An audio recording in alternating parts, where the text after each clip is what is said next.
got a leopard. Goodness gracious, this is the second time a leopard has done this to us, hey Bibo? Did she make a noise, or why did you... You heard the grass.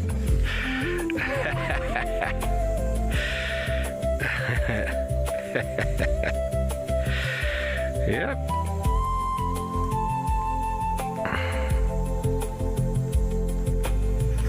She is pretty. Let's see if you can get some facial recognition, everybody. She's coming back.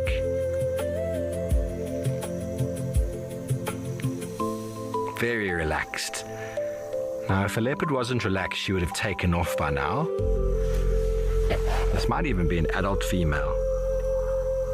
I can't see her mammary gland. She's not a big girl, but female leopards aren't notoriously large. My first thoughts was she was the same female I saw, but it might be that female's mom. I don't know, everyone. Whether through remarkable wildlife encounters, unforgettable moments with the people who share these wild places, the last few days have showed us that every journey has a story. Thank you for watching Safari Plus with us, and we'll see you next time.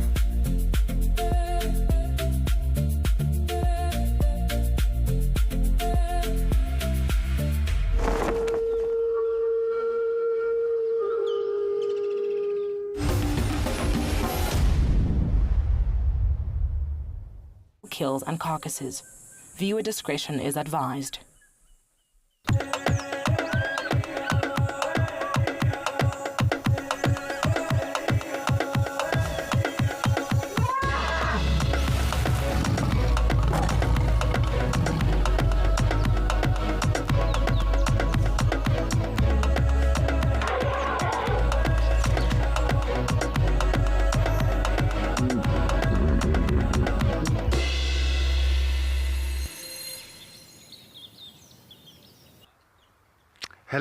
Hello everybody, greetings, and a very warm welcome to everybody, and thanks for joining us on the Sunset Safari.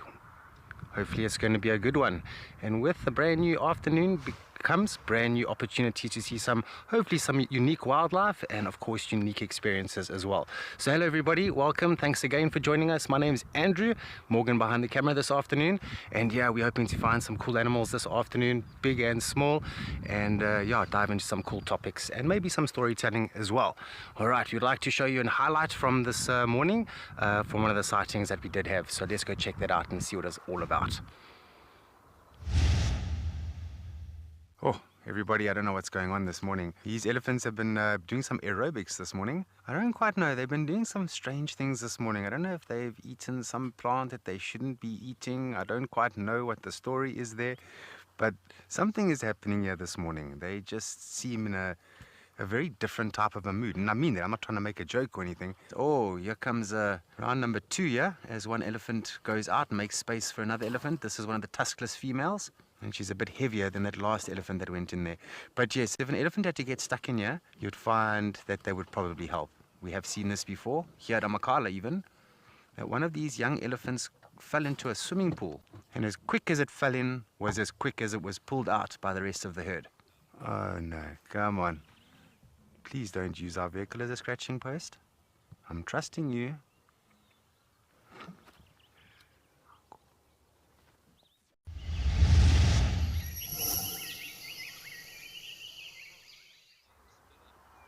Right, nice highlight from elephants playing in the mud here at Amakhala a while back, and of course we'd also like to welcome the other locations and thanking them as well for joining us, as everybody combined will make this experience even better this afternoon.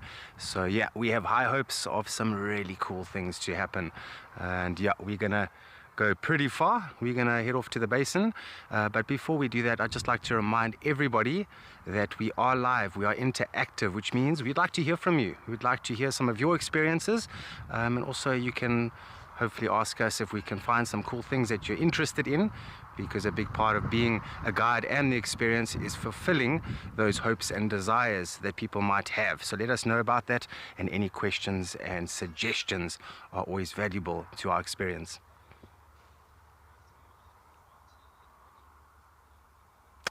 Dark Mane Lover, good afternoon to you. Artie is on board. He's right in the front of the vehicle, enjoying the nice view as you are enjoying. Looks like a black wildebeest bull, enjoying the company of a group of waterbuck antelope. And they seem to be enjoying that nice high slope where they can see it all.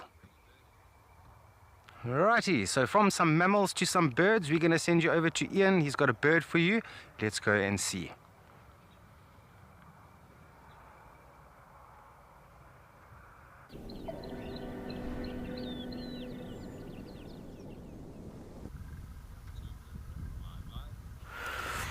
Yeah, we out and about, and it's pretty warm. The weather forecast did not lie, but we came straight into this brown snake eagle, which is quite a nice bird to see. And we can just look there. Got a yellow eye, big sort of brown bird, brown head, and if you look closely, it's got there you can see that yellow eye looking at us now. Beautiful, beautiful raptor. And then the other diagnostic is the legs don't have any feathers on it, and it's theorized that that's what it uses to catch the snakes, or uses for killing the snakes. But a great start for our afternoon drive here, pushing about 29-30 degrees Celsius. And my name's Ian, and I've got Sean behind the camera there, and we're looking forward to bit of a change in fortune. The last couple of drives we've had a little bit quiet by our standards, so we feel like we do a bit of a change. Yeah, sorry, that eye and that branch probably should move back a little bit, but sitting in a big dead marula tree, surveying the scene. Haven't really seen too many snakes about, but I'm sure this will take a reptile or anything like that. Leslie, I think there are always snakes around. We just don't really get to see the snakes. Every now and again, you might come across a snake track of like a big snake, maybe a mamba or a puff adder. I think there are always snakes. I just think they're so hard to see, and you know, they pick up vibrations from when we are walking, if you're on foot, so they get out of our way well before we see them. And this habitat is so thick, the grass is high, there's so many hiding places. I mean, we're struggling to find cats, much harder to find a snake. It's just turning around. It had a bit of a poop. Maybe it's going to take off, and maybe it spotted a snake. Looking around, who's watching it? We're all watching you. Gotta love that big yellow eye though. Nicely positioned through the fork of the branch.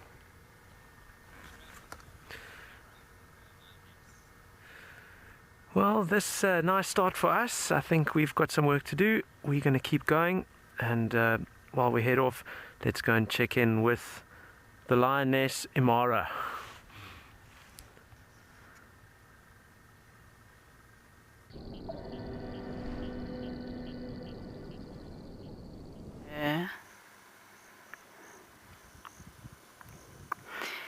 Out here in the Masai Mara, it's always good to start also with birding, as you've seen right there on the screen.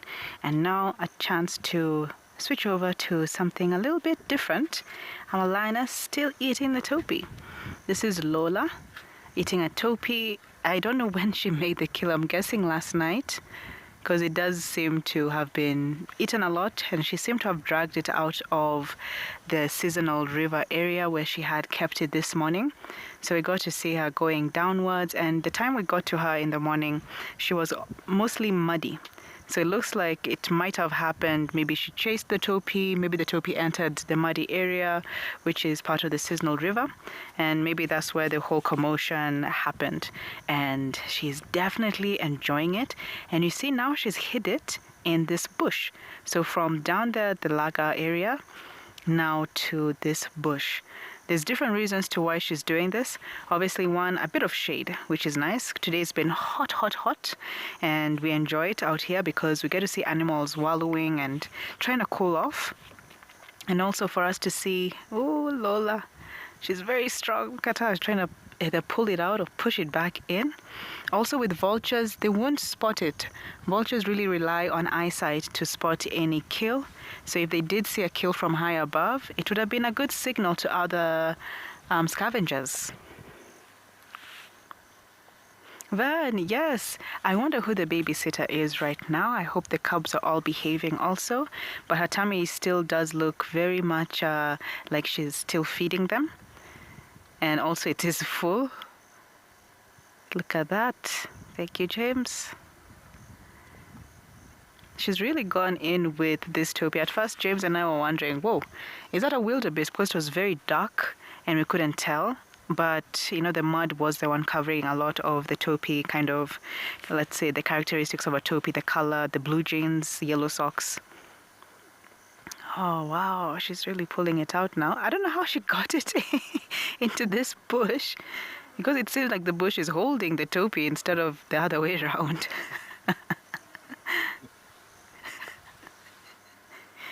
Cody, yeah, she is eating pretty well. It's good. It means our cubs, her cubs, not ours, but they're our friends also, but her cubs, they definitely will be very, very healthy. When mom's healthy, cubs are healthy. I do hope we get to see them today. If not, seeing Lola is already a good sign. But again, I'm just wondering, how did she put this topi into this bush? I think she maybe pulled it on the other end, and maybe parts of it is just like being held by the bush, which if it's part of her strategy, that's pretty smart, because that means she's able to pull at the topi meat while the bush holds it. So it does act like a bit of support while the tug of war does commence. And when we're looking around, we drove here, because it's always good to come back to where you left the lion, even though you can think they might move. Coming back to where it all began is always best. So we were driving around, we were told she's by a bush. We're like, this bush is too small. And then we drove to the other bushes, looking. And then she popped out from below the riverbank, which was really nice. And then we got to join her here. We're going to send you over to a much bigger herbivore than our topi here. I'm sure the herbivore on the screen is much luckier. Let's go see some buffaloes.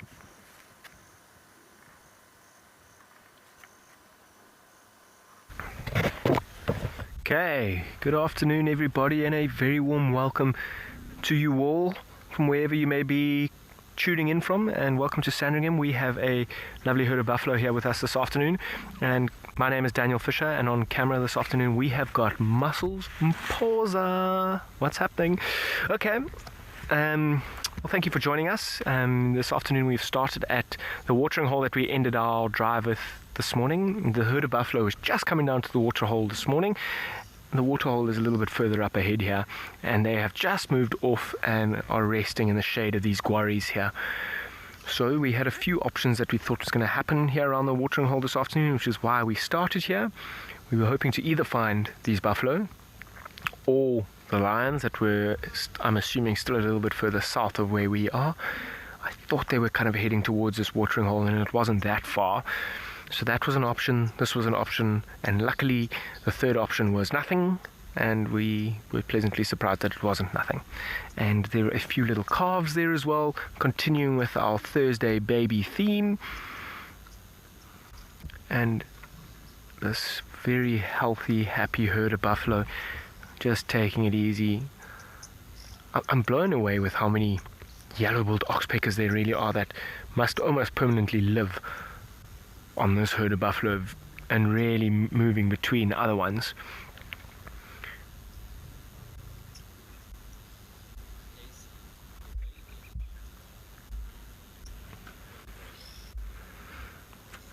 Casey, with the way that these lions have been succeeding recently, these buffalo better watch out. I completely agree with you.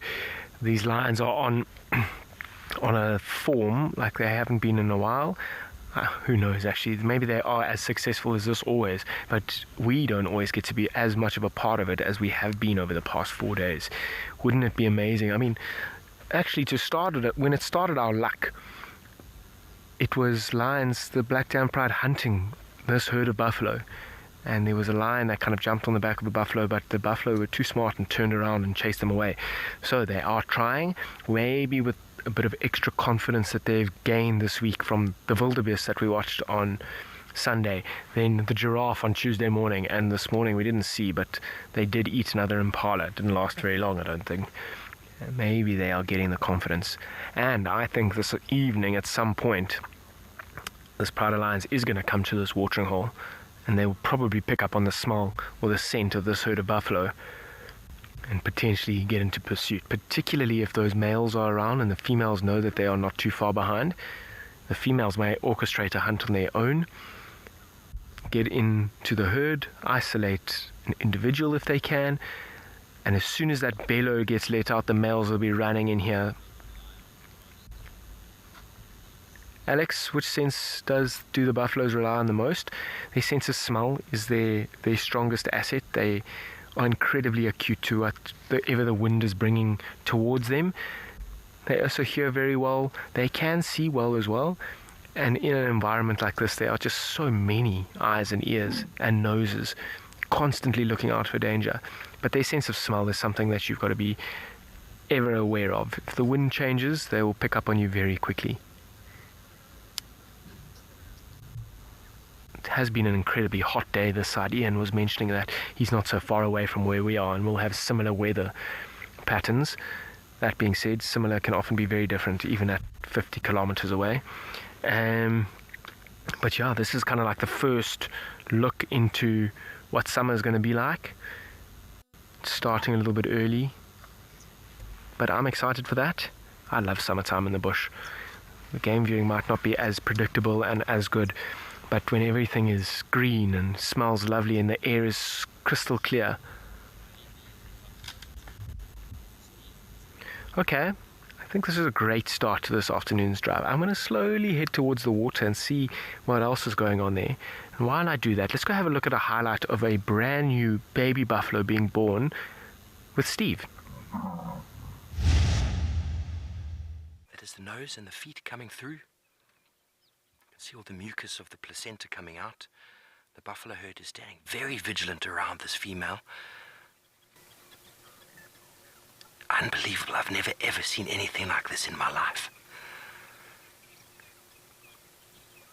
Ah, look at those hooves. Sorry that the other buffalo are moving in the way. There's nothing we can do about it.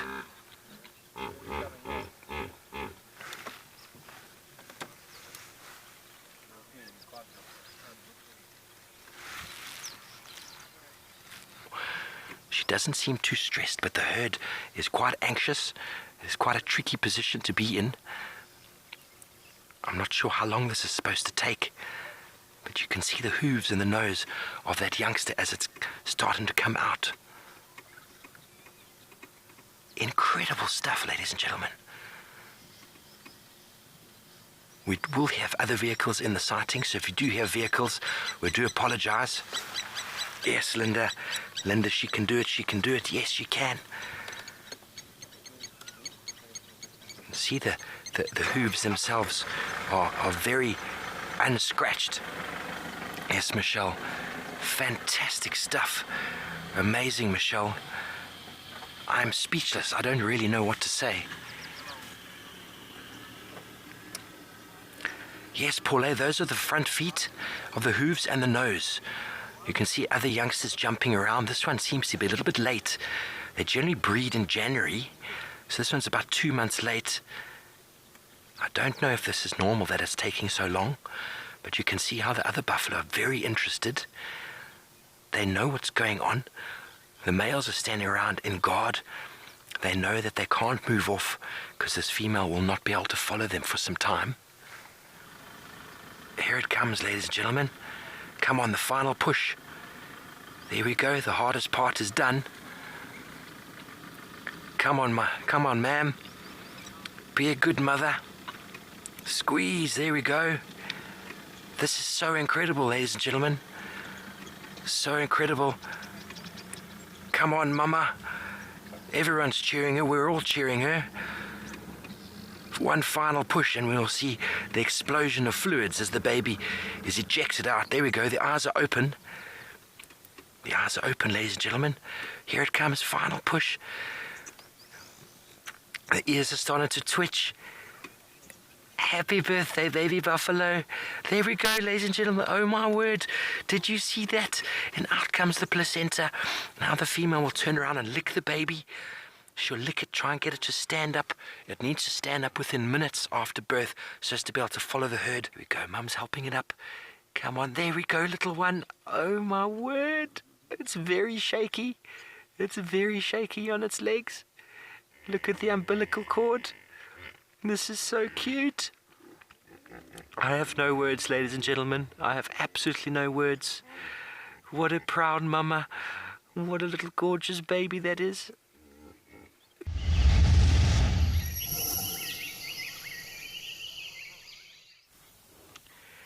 Good afternoon, everyone, and welcome to the Sunset Safari. My name is Tshepo, and behind the camera, I am with Bibo. And we are starting with something very interesting. Before we even get to see any moving thing today, we came across this very interesting spot. What we are looking at here is, it looks like a damaged tree, looks like a fallen tree. But what we are looking at is a rubbing spot or a rubbing post for rhinos. And this took place years and years and years. A spot like this is quite important for rhinos. Once they do mud wallowing, they're going to come and try to remove those mud, dead skins, parasites, to just take care of their skins. And what caught my attention about this rubbing post is how smooth the bark actually came to be alive.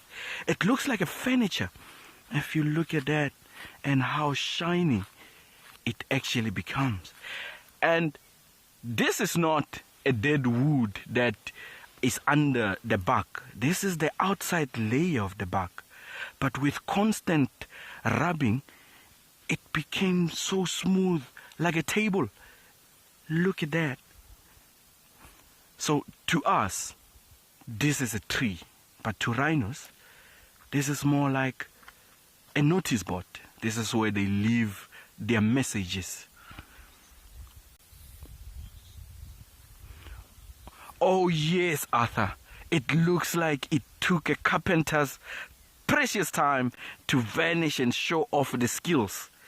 And that's what actually caught my attention, that it is not like, if we look at this, it's a dead wood that lost the bark, it's dead, and you got to the down part of the wood. But on this tree here, it's the outside bark. This is what is happening. Look at that.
We are following the story of 32 rhinos that are making their way to their new home at Mabula Private Game Reserve.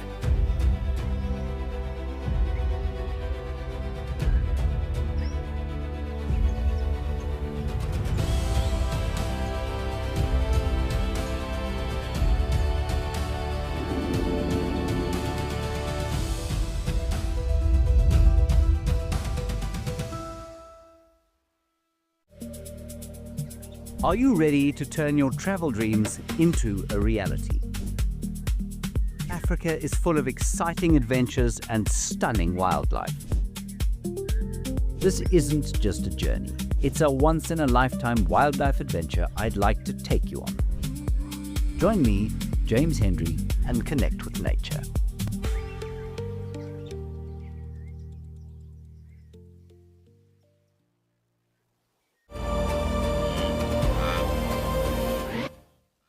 We know that adverts pay our bills, but you don't necessarily like them. So, this is a fantastic way to stop being interrupted. Sign up today and you'll get instant access to wildlife. 24/7, ad-free, live and on demand. No pesky commercials, no rude interruptions, just wild Africa exactly as it unfolds. Wild Earth Explorers, wilder together. We're going to keep going. I'm going to see if I can get into the area where that radio call came in from. We're going to head back to Imara and her lioness.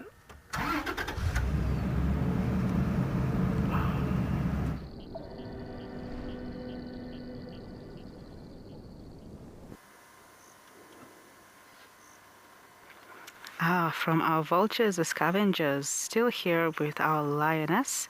We just wanted to see if she's going to maybe do a few bites here and there or continue eating. And you can see right there, it is a continuing eating part. She's definitely enjoying this topi.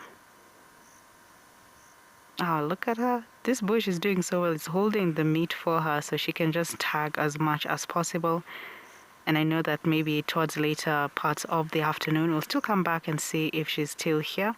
It's always good to always update yourself with the movements of our big cats, especially lions. And her being next to this laaga, I don't think the water is the best for her to drink. It's filled with algae. But she definitely is looking well and healthy. And for me, again, it's just about the cubs. I want to see them, see if they're all good, count all 3 of them. Look at that, she's going for the skin area. And it's really fresh, you can see how red it is. So definitely last night, today morning, that period.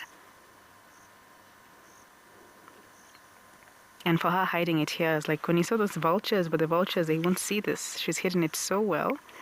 I haven't seen any hyenas. Early in the morning we did see a jackal, but just one crossing this section, but I don't think the jackal was coming here. But jackals are also notorious for following lions because they always know there's food.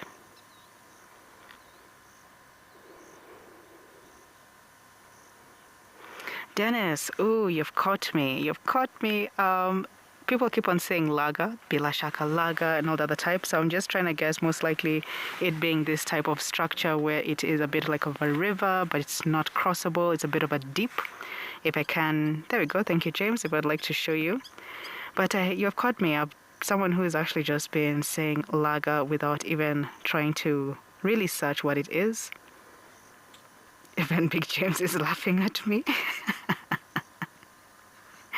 But this does look like a type of laaga. So there's some areas that we call bila shaka laaga that you can cross with a vehicle. At least I don't know who crossed it first to make it passable. But I think, I don't know how it's spelled. Maybe L-U-G-G-A or another way.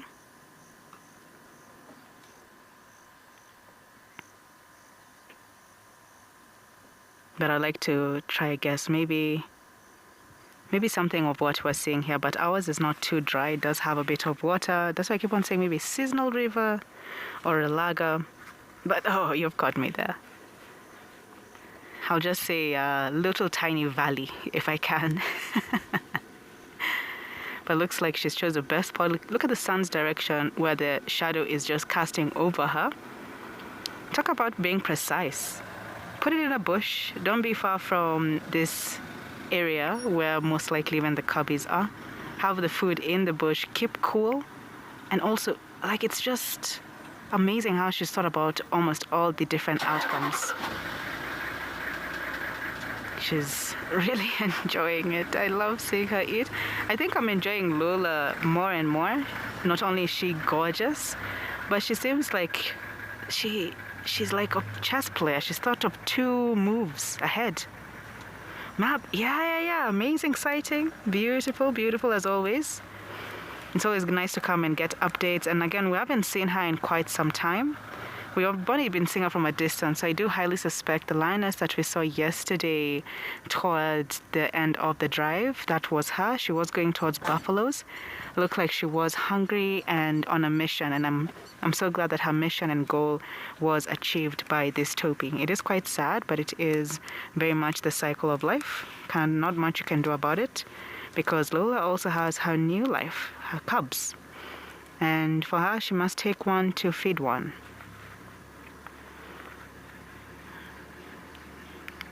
Oh, look at that. Look at the cut on her ear. Leanne, yes, topies do have pretty thin legs when you look like compared to the whole body. They're not really as thick as you'd see hippo or elephant. And usually it's one, they walk a lot. Funny thing is, I read somewhere saying, why are East Africans really good at long distance running? Oh, look at her. Hi, sweetheart. What's that on your bottom? Is that the tooth? Is that her tooth? What is that? Okay, I'm trying to see what that is. A piece of meat, maybe? But as I was saying, I read someone saying why East Africans are so good at marathon running is because of we have very thin legs. I myself do too. I don't think I'm a good marathon runner, but they said it's for long endurance because it's much lighter to carry and run for a long period of time. So I don't know if the article was just lying to me, but it does kind of make sense because when you look at long distance runners, the physique is very similar now to antelopes, where they do tend to walk for long periods of time, go very far. And it does make sense for that endurance. Even looking at a wildebeest are pretty good at that. Zebras, they're very thick legs, but it's because of their defense, because they're very good at kicking also. So I feel like there's different ways to look at it, but also just how they've evolved. She's taking a nice needed break. I love that she looked at us, but I don't know if that was meat on the bottom jaw or a broken tooth. If you guys saw it properly, I didn't get to look through my binos. I like to always check with my binos, that I'm now calling lion's eye. I think that's pretty cool.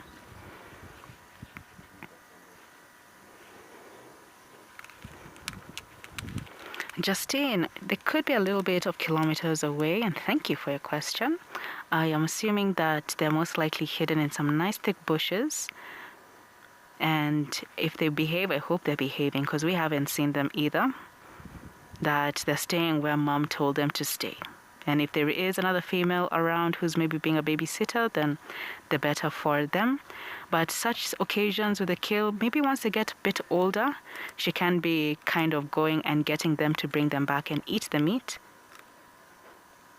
I'm hoping by the time they've been 4 months, 5 months around there, we'll start seeing them joining mom and munching on the meat. They can kind of right now, but they're very heavily dependent on mom. I'd like to check which month they were born. I don't know, are they about 3 months or something? I'm not so sure. I'd like to check out how old they are, but they're still so tiny, with tiny legs. And their teeth are not even big at all, so munching into meat like this, I think the baby's jaws would be hurting. I keep on saying baby, the cubs, because they're like little cutie babies. But I hope we will see them today. But if not, Lola, it has been nice just watching you eat. We're going to let her continue on her meal as we send you over to Ian, who has had some luck. Let's go see how good the luck is.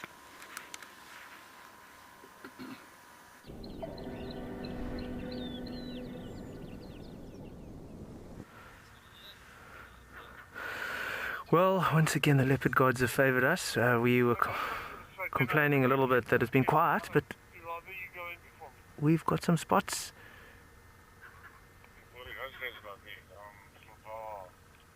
And I think she just...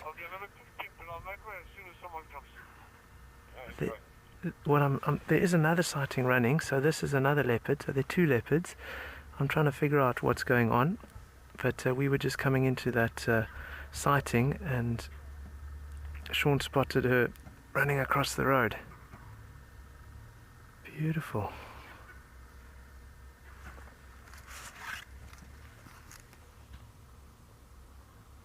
Oh, that's what I'm talking about.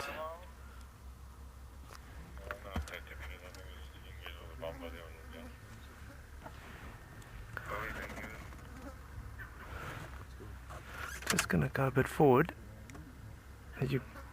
You're good, eh? Actually, let's just sit and wait a bit. We've got a nice view of her. Well, we had a nice view.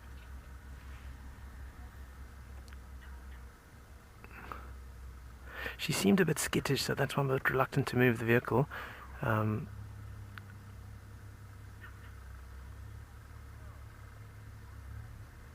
it looks like she's going to disappear in there. Yeah, happy days, Rosette. I can tell you what, I'm a lot happier.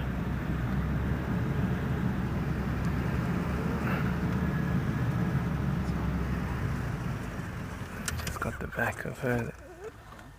Just gonna get ready. She's just sort of got her back to us. She's turning around. Are you ready? There we go. That's what we're talking about. Hello, beautiful.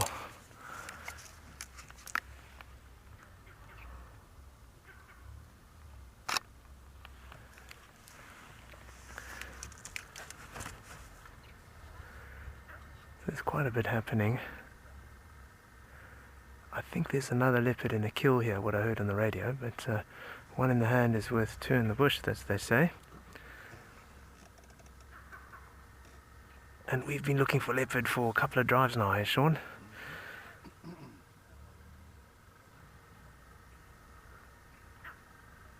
Can hear the monkeys have been alarming, and that's what sparked, that's how they found this, this leopard.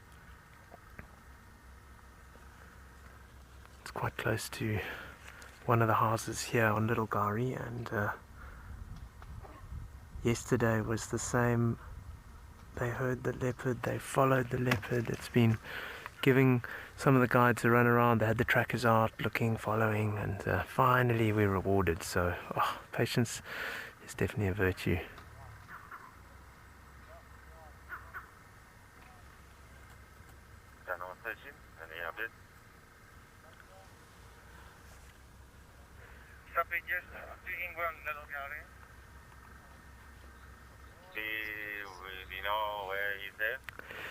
So what I heard, I think it's Sibuye, and has she got a youngster? I'm not sure what her, because this looks like, oh, they're saying it's laaga maybe.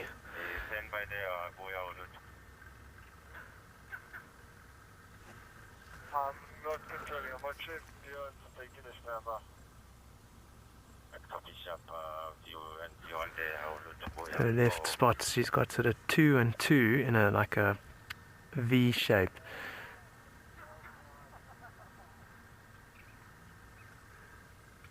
But wow, just so nice to see relaxed leopard. And I think she might have got a fright with that other vehicle going into this, a bit off road. And Ntsako. So we think it's Ntsako, son of Sibuye. It's a young boy. I thought I saw a pair of what do you call them, testicles. But so much excitement getting in here, trying to get positioned. There's a bumpy in the area. I'm going to try to take the 2 tracks. I know she did cross the shore. It's a hot day, so breathing quite heavily. And also been feeding. I think they're on a kill in the tree to our left somewhere, so sort of glancing across there, seeing if I can see anything.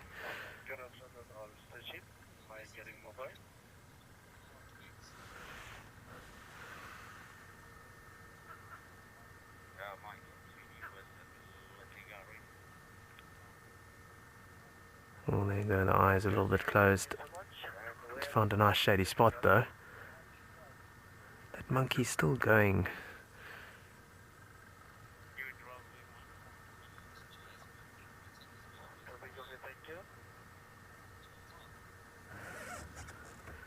Yeah, Jasmine, he certainly got a bit of a pant going.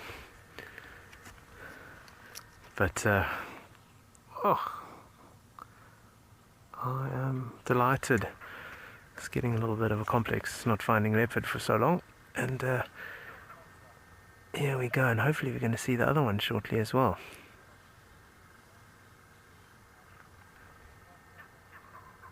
Oh, I love that sound of the monkeys alarming. That's just such a exciting sound, and you know you've got a chance to see some cats.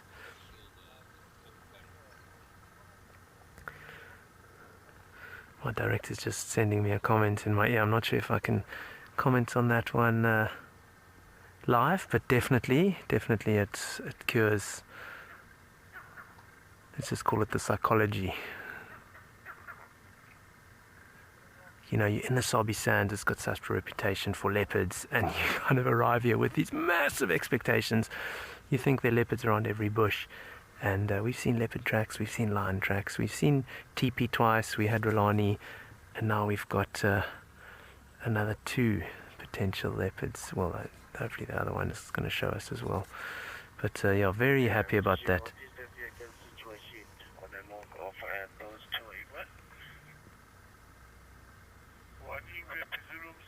I'm leaving Daniel as the only vehicle so that your guests can have a look. And then Wilder is sitting with the other Ingrid. I'm just listening to the radio. It's so tricky when you're listening to the show and concentrating and then keeping an ear on the radio and trying to keep the vehicles coming in through. Everyone gets excited when there's a leopard sighting. Tracy, to answer your question, so I would say obviously when they're hot, you know, they do a lot of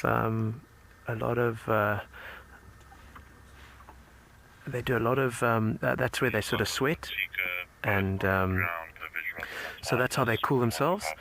And then when these cats eat, sometimes they eat quite a lot. It didn't look too full though, but apparently they've got a kill.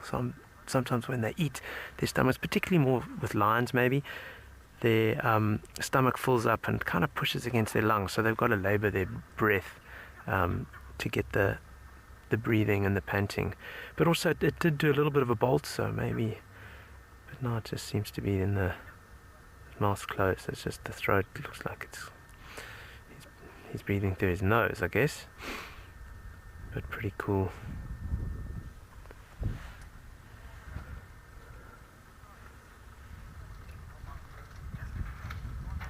I'm hearing some crunching of trees.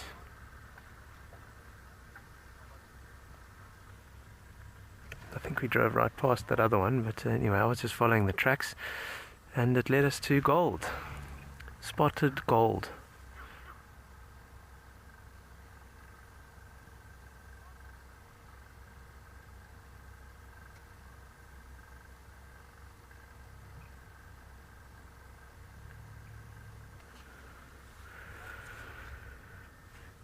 I just glanced at something, might have spotted some movement off to its right, his right.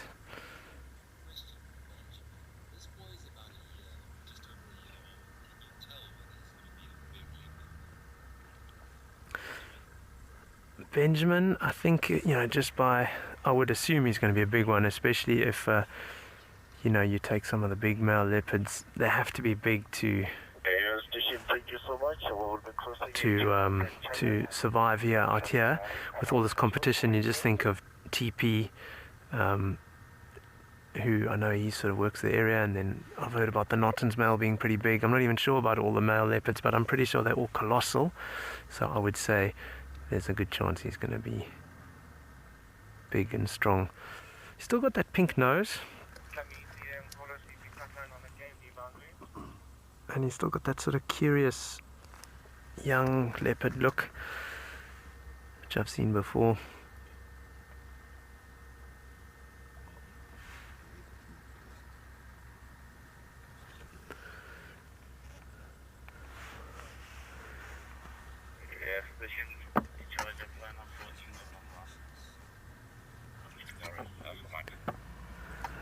I'm just gonna move the vehicle.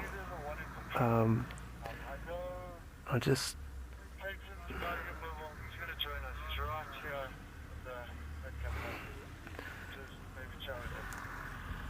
yeah, you see the other vehicle comes, so he just moved off a little bit.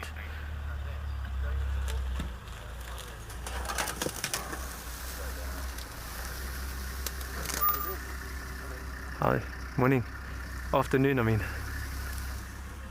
All the excitement, can't really think. Yeah, so it's, yeah, he's moved off a little bit.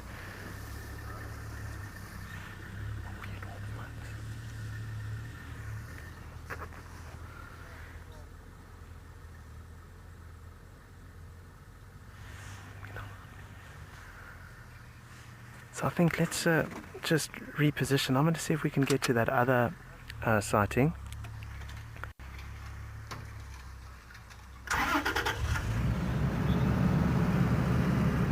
All right, so we're going to change positions and see if we can see the other sighting. And while we do that, let's go and check a highlight of Babies in the Bush, all about young leopards.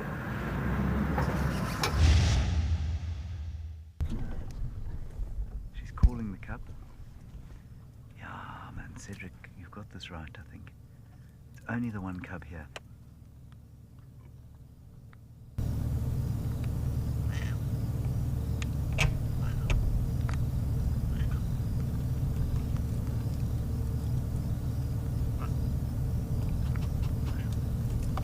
Oh, look at it jump!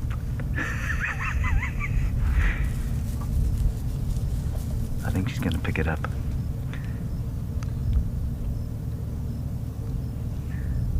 Yeah, look at that.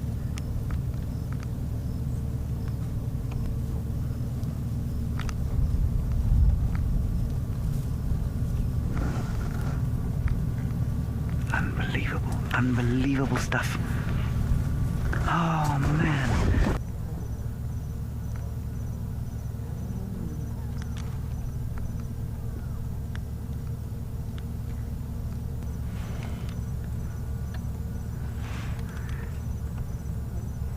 This is unbelievable, everybody.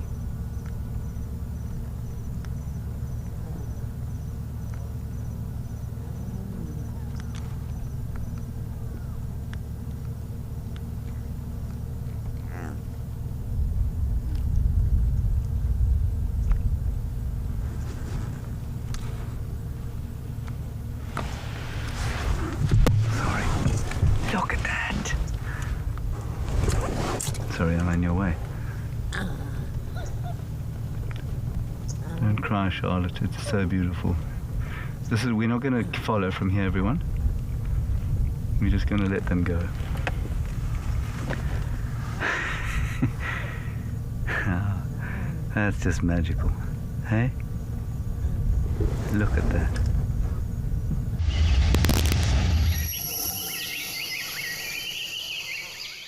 Jeez, what an unbelievable sighting that was. And I just want to quickly update the date. I know it said 2018, but it was actually from 2024.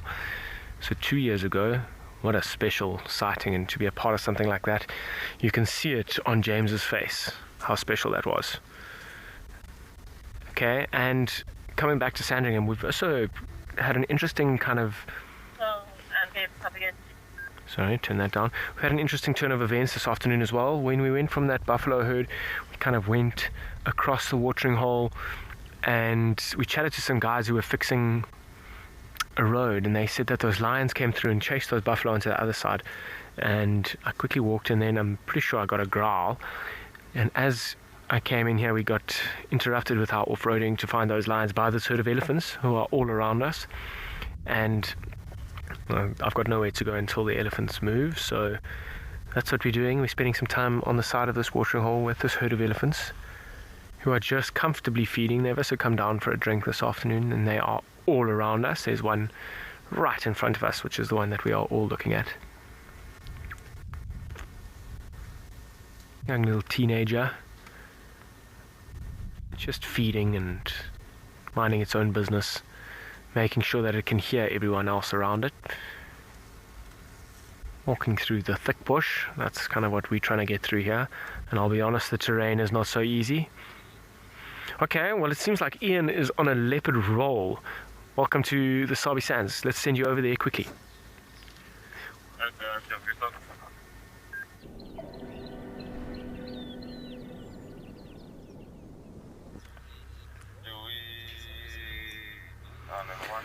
Well, we managed to find the other one that was in the tree. That's where the other vehicles were.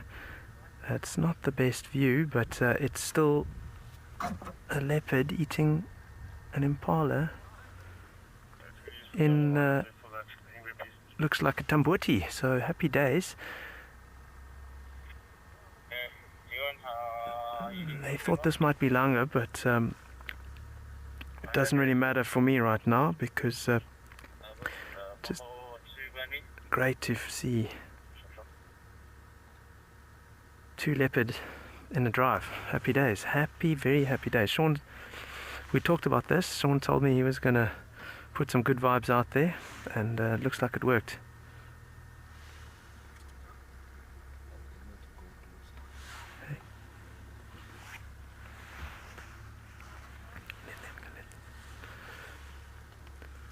You can actually hear this sort of carnassial shear where they're cutting through the meat.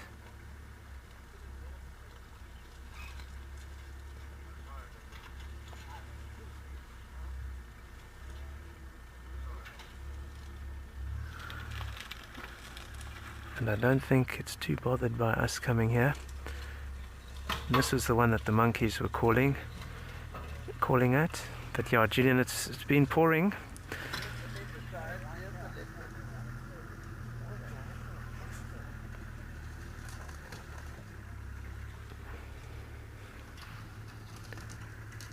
It's quite thick here, so I'm going to just stay with this angle for now, and then there's that classic tail balancing in the tree.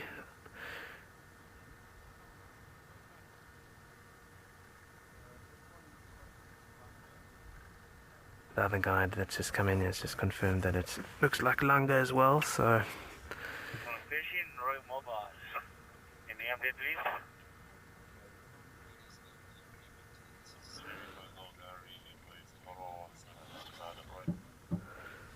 okay, so it shows you, I think we know more about the leopard IDs than the guides here, but I'm very clueless, so I don't know. I'll take anyone's word for it right now. Amy sent me this massive PDF with all the IDs and that, but tricky to see from this angle for me. You need that nice portrait shot. Yeah, thanks, Pinnakin. We're very happy. Very happy indeed. You can hear that crunching still. And I think they were on this, I wonder if they were on this kill yesterday as well, because it looks like there's not much left. And as I mentioned, that there was talk that there was two leopard here, but I'm just trying to scan how much has been eaten. It's always hard to tell. Let me see if I can move around a bit.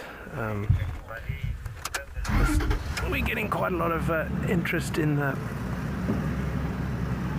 the sighting, so I think best we get a new position.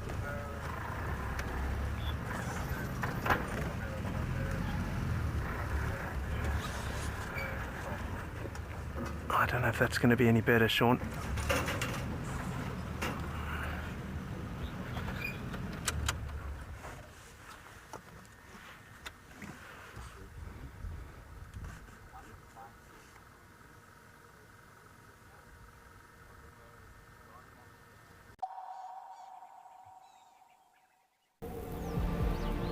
Can you hear that sound?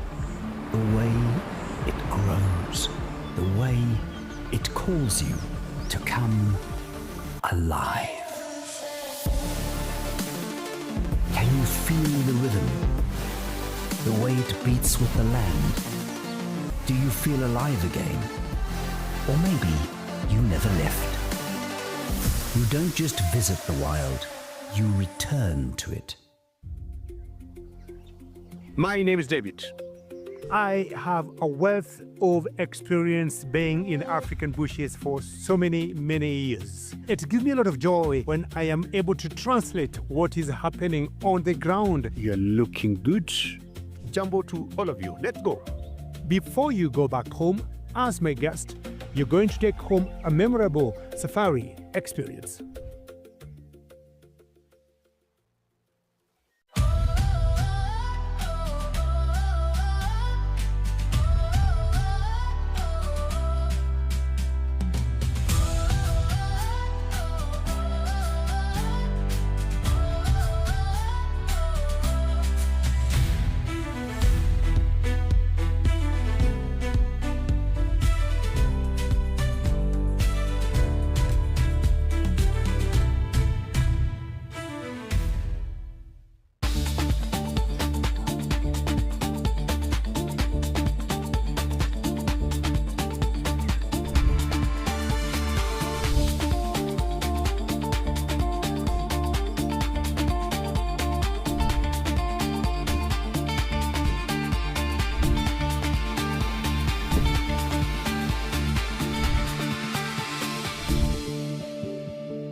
Hi there, my name is Kerry Dupree, wildlife presenter and guide.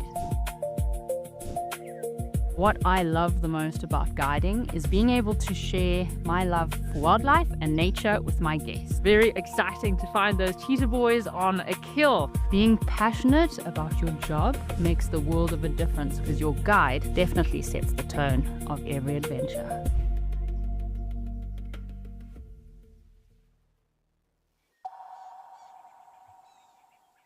Take a look there.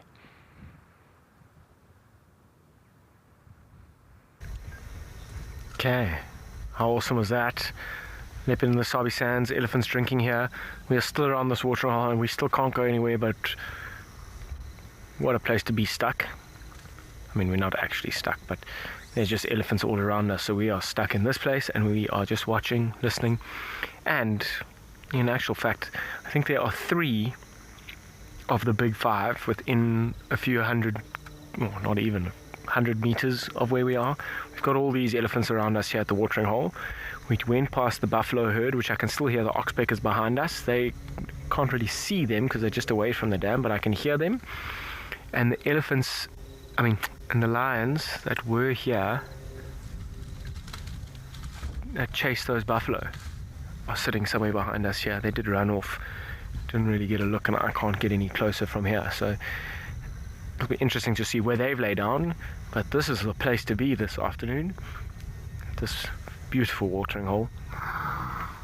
Was touching on it being one of the warmer days. It did take me a bit by surprise this afternoon, in fact. Just sitting out the tent doing some work this afternoon, and you could feel the temperature is much hotter than it's been.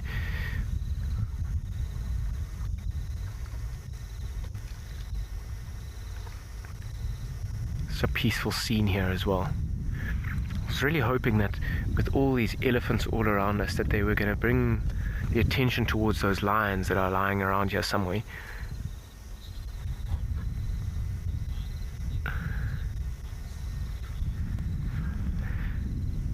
Mary, do I think that the lions would ever attempt to hunt a baby elephant? I think so. If the right opportunity presented itself in an area like Sanrium where there are many other easier prey species, I think it's not the best idea. But if there were a calf that was separated from its mother and a pride of lions found it wandering on its own, which I have seen from time to time, not often, they would definitely take it down, and it would be relatively easy, I think. Without its mother, a young elephant calf, even a calf, this one here on the right here, sorry, I'm pausing. This is an elephant that's probably just over a year or so old. If it left its mother's side, is now blocking it completely, very typical. But you can see that little trunk on the other side, just moving around. If that elephant kind of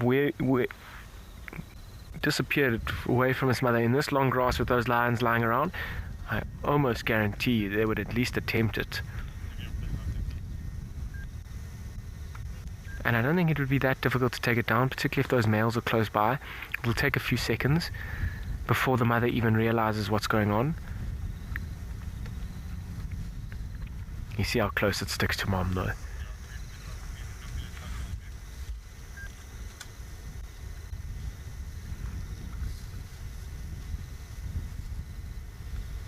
It's just casually moving there. Even that young one doesn't look like it's feeding much at all. There's another little one here on our right, but it's going to be very difficult to see. Lovely big herd, actually. We've been sitting here for quite a while now, and we've been listening to them. It sounds like a big herd, and now we can see everyone. It is a very big herd. I guess there's probably maybe even 2 herds that are around us, in fact.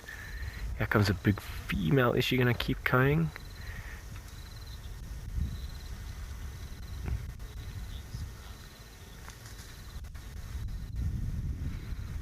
Adelaide could be surrounded by elephants, become dangerous. Yeah, it certainly can, particularly against the water here. Neither the elephant nor us want to go into the water, so that kind of blocks that exit. That's also why I'm just staying put, because I just want to let them do what they need to and let them move off before I move. so that we can avoid any kind of mistrust. And if I kind of treat them with a bit of respect and give them the space that they need and want. Here comes one in front of us as well. Little baby running to the water there as well, this younger one. Very cute.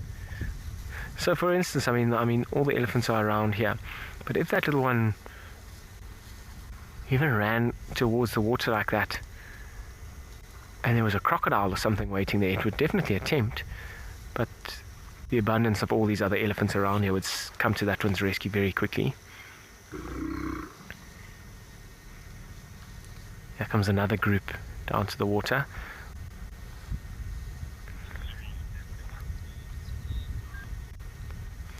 Okay, well this is a pretty serene scene, and I've got no choice but to stay put here, so let's head over to Ian, who seems to have refound his leopard.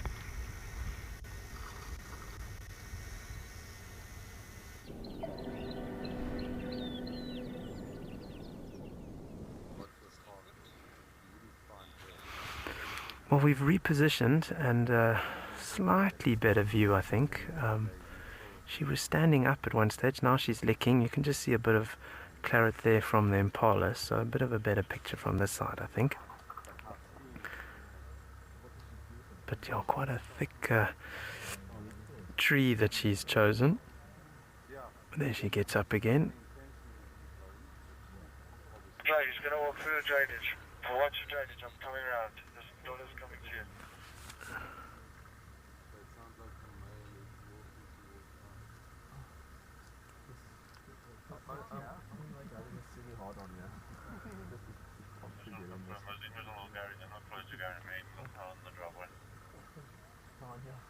Negative, closer to police fire.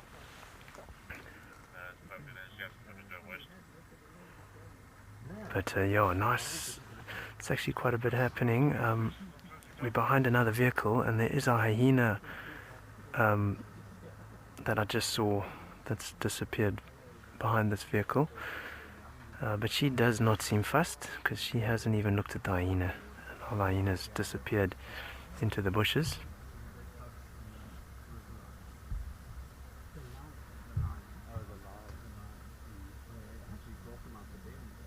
But so nice to see we saw the other youngster that was, he was posing for us, and she is busy feeding, not too worried about anything, except filling her belly, licking her paws.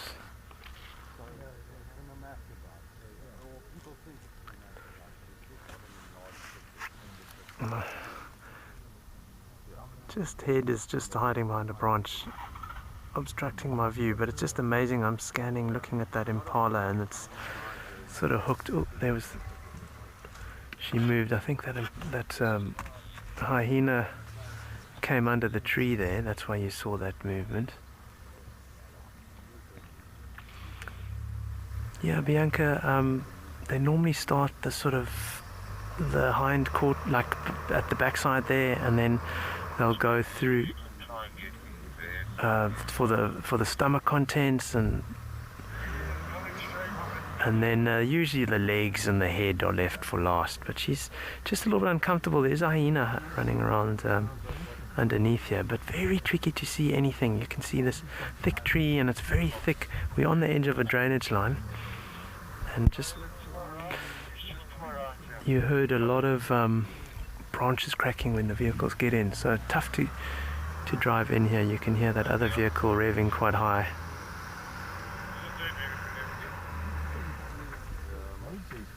They're still with the youngster. Very soft sand.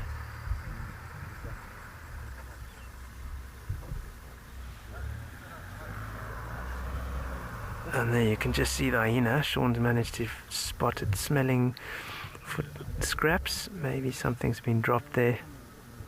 Now it's looking up. You can see that big chunk of impala dangling above it. Looks like a young hyena, but cute, curious, bright eyes. I really enjoy the hyenas. I think looks like it's got quite a big belly as well.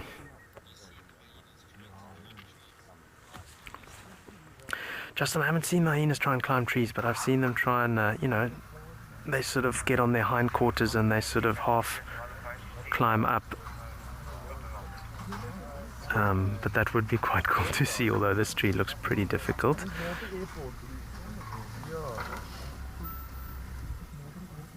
But I'm not sure where that other leopard has got to, but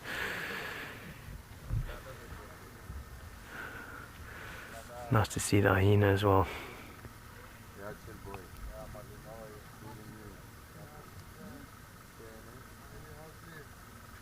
Maybe it's found something, but there it's got a bit of a... There was a drop of blood. Don't think it was much. It looks more like grass in its mouth.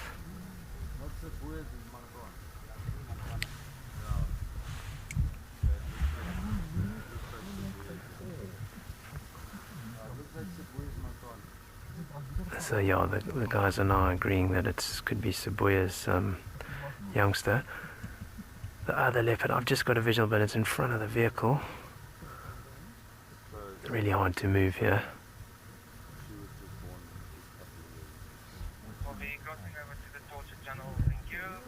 But we'll stick with this tree shot unless you want me to move, Sean. Okay.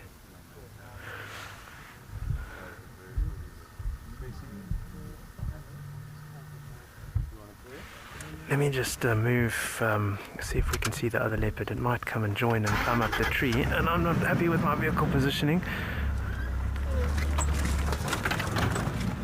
Where you at there? Can you see it?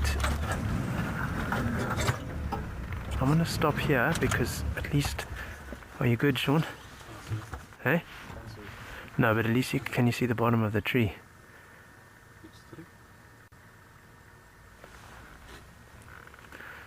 Maybe let's just get onto the leopard in the tree. Are you there?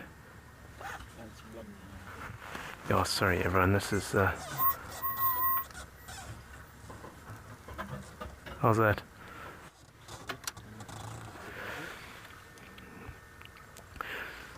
Just getting the camera ready. Suspense must be killing everyone. It's killing me. You good? Good afternoon, Mobile Stations. Mobile in the east. In the west, there's only Kaleo and Imara. What's happening this time? So a little bit of a better gap, but she's still licking her paws, and she's left the carcasses maybe about 3 meters away from her on the left. And getting a better view of her, so hopefully the wait was worth it.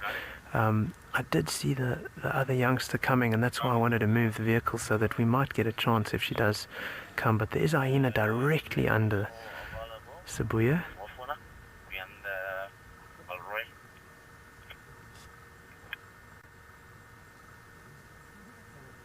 Thank you very much. I'll come at number 4. Thank you.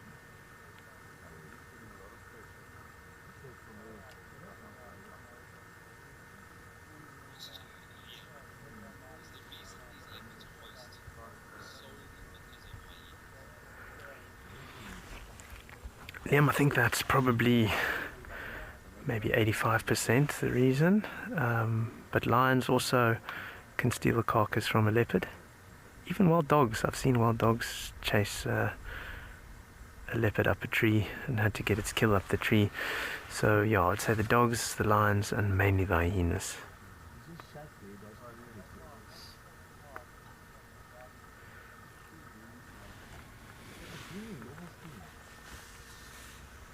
Marky.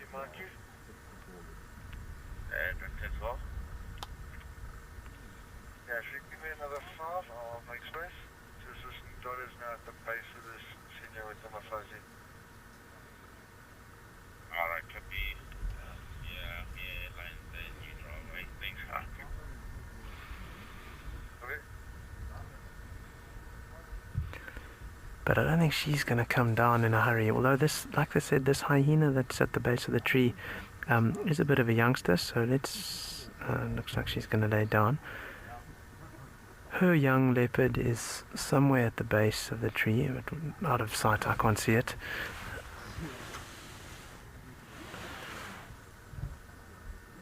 but there you can almost see. Is that a blood on the forepaw? Maybe it was an injury. So we're gonna give another vehicle some space, and maybe we'll be lucky enough to come back here. But while we do that, let's go and check out Andrew's elephants.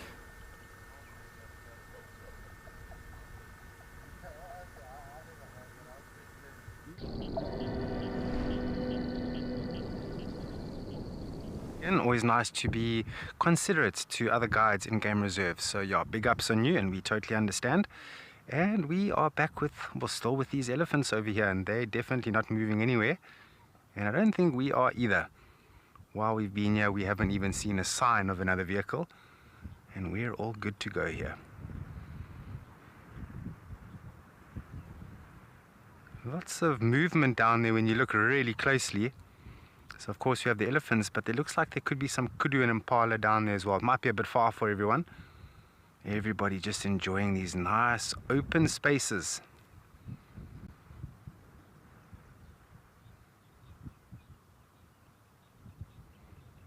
Okay, so I've been watching these elephants for some time now.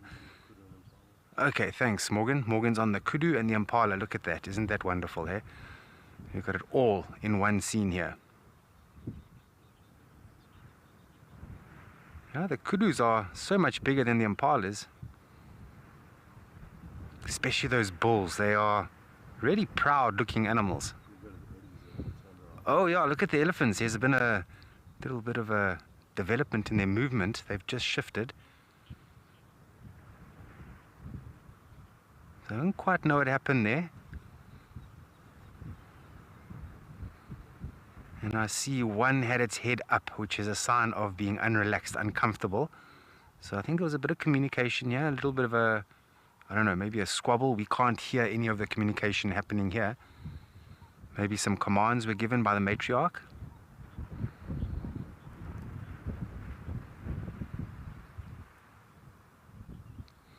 Right, but we are hoping that they're going to cross the river and then come up onto the top section and spend some time, you know, in the western part of the reserve, you know, the dune thickets and those areas. It is one of the areas that they enjoy. And that will help us a lot, and we can spend some time with them. Last shift, Morgan and I, we managed to spend something like 7 or 8 days in a row with the elephants. So you can imagine how much you learn through that experience. Spending hours and hours watching all the finer details of behavior.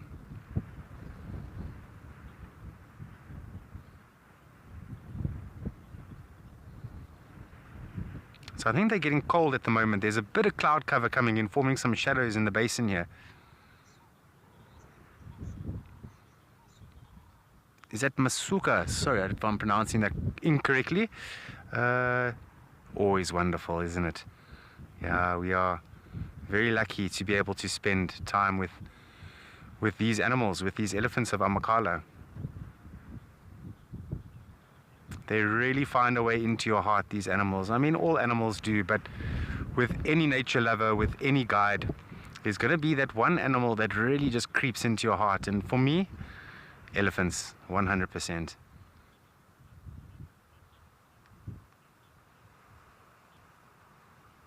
For a terrestrial mammal, they are unique in so many ways. Their size, their features, like having a trunk on their face, and tusks, these extremely well developed incisors sticking out their mouth. Right, their social structures and their breeding structures, it is so unique, unlike any other animal. And of course, we can't forget their intellectual capacity. Very clever animals.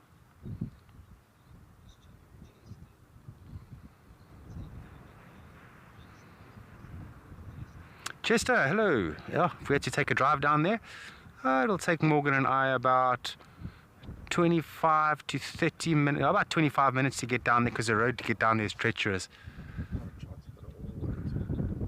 Oh yeah, now we have to drive around. But I was just going to mention, but because now that the river's blocked, not all of the crossings, unfortunately, on Amakhala are open at the moment. Many of you will be aware that we've had some some rainfall here on the Amakhala Game Reserve, so much so that the Bushman's River is full.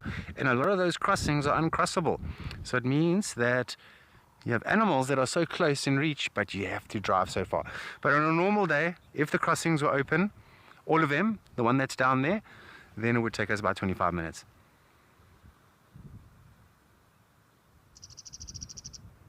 But because of the closures, that's going to take us, my goodness, another 40, 50 minutes.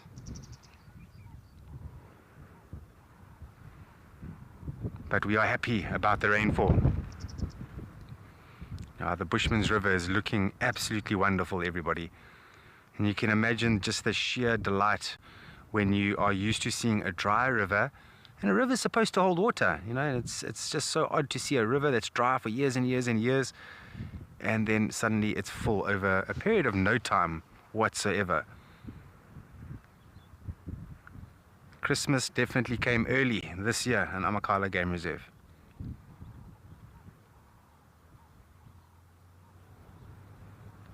Okay, nice. Seems they're settling down quite a bit there. Temperature's cooling down. When that happens, remember they're exposed at the moment, very little cover there.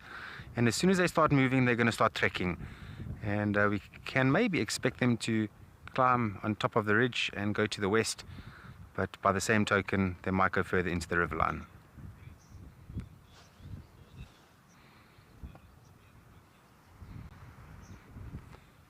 Grace, not all the elephants in terms of the population of elephants on Amakhala Game Reserve. No, this is one family group. There are 3 family groups, which were originally 2 family groups. And one group decided to split into 2. So we call that a splinter group. And so we have 3 different family groups.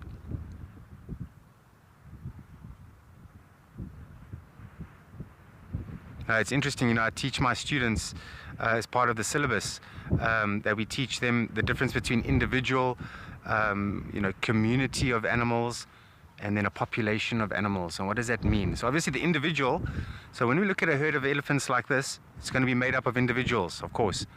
Then you're going to have the population, which would be all the elephants that exist on Amakhala Game Reserve, and then you have the community of animals, and this is all the animals of the game reserve that will exist. And that is a small difference between the 3.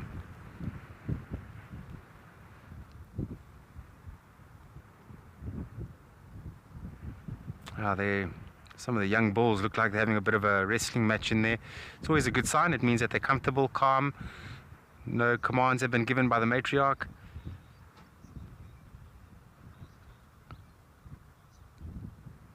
And man, these elephants just must be so happy with the river being full that they just don't seem to want to leave the river.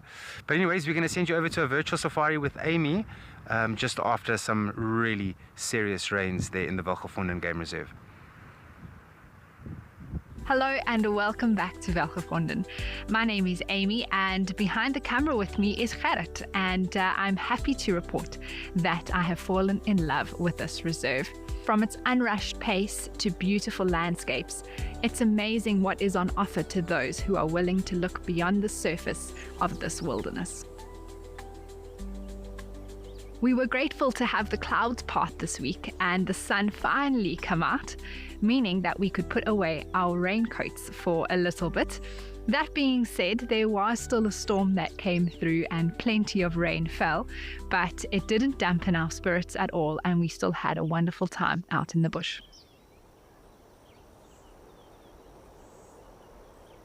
I don't think I could ever spend too much time with elephants. When out on safari, I found myself drawn to wanting to spend time with them. But this week at Welgevonden, it felt like they were drawn to me. Wow, this is so exciting. We have a herd of elephants, the first one that I've come across here at Welgevonden, and they're just crossing the road. It seems like a group with one little baby in between.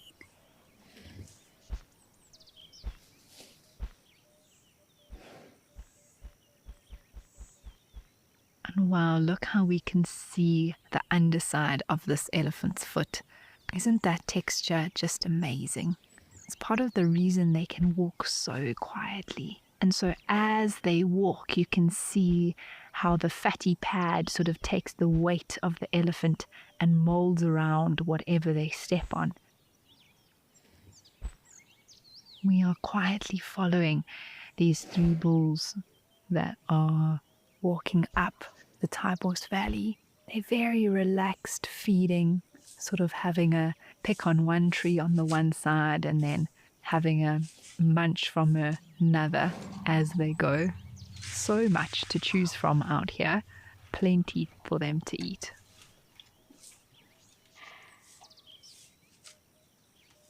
And you can see they're walking sort of at a slow pace, but still with an idea that they want to get to somewhere. Perhaps there is water at some point that they might turn off the road for, or maybe just another area that they have in mind that they want to get to. You can see a bit of dirt and leaves on top of this elephant's back from sort of feeding as he goes and tossing it over onto himself. Interesting to see how an elephant walks. I don't know if you've ever truly taken note. 1 foot at a time, always 3 on the ground. Such beautiful texture. And these boys don't have a care in the world. We are very happy to have them as our roadblock this afternoon.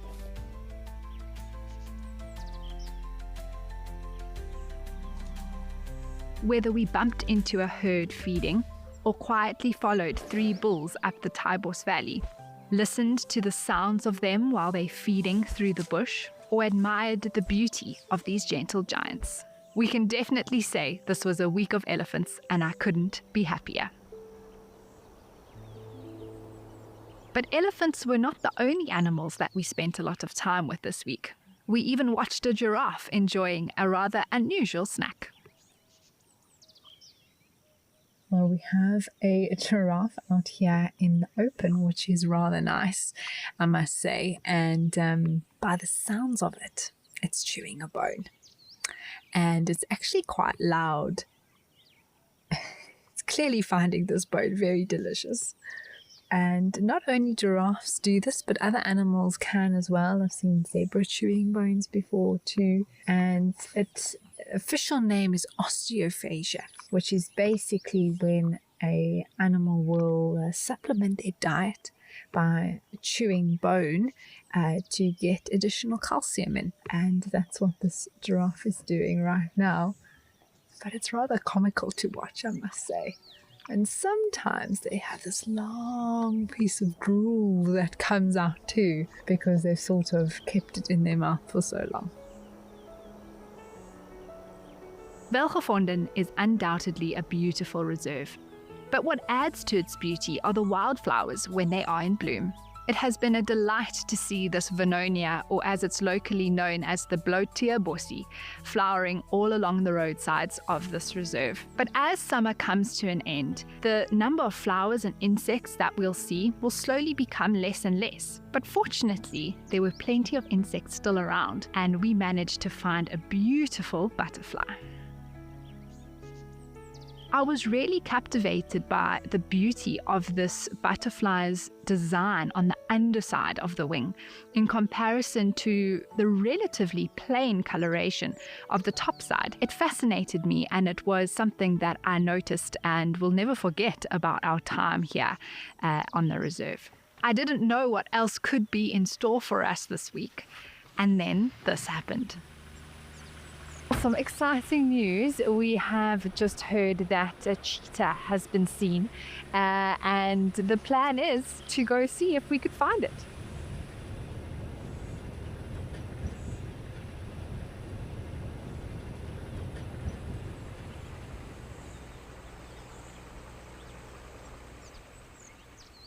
Well, we have found her, everyone.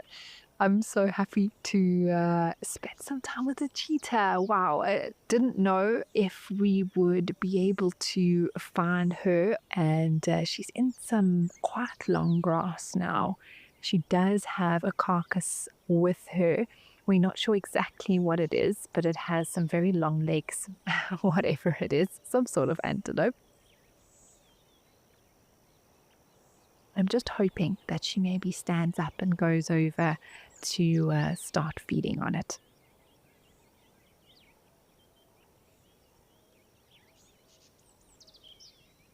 What a special sighting indeed, and perfect timing as well for us to arrive there and see her stand up to walk towards her kill, start feeding, move it a little bit. We couldn't have timed it better. It was fantastic to see. That female would likely have continued to feed, getting in as much as she could, and possibly even abandoning it quite soon that day in order to avoid other predators like hyenas and lions.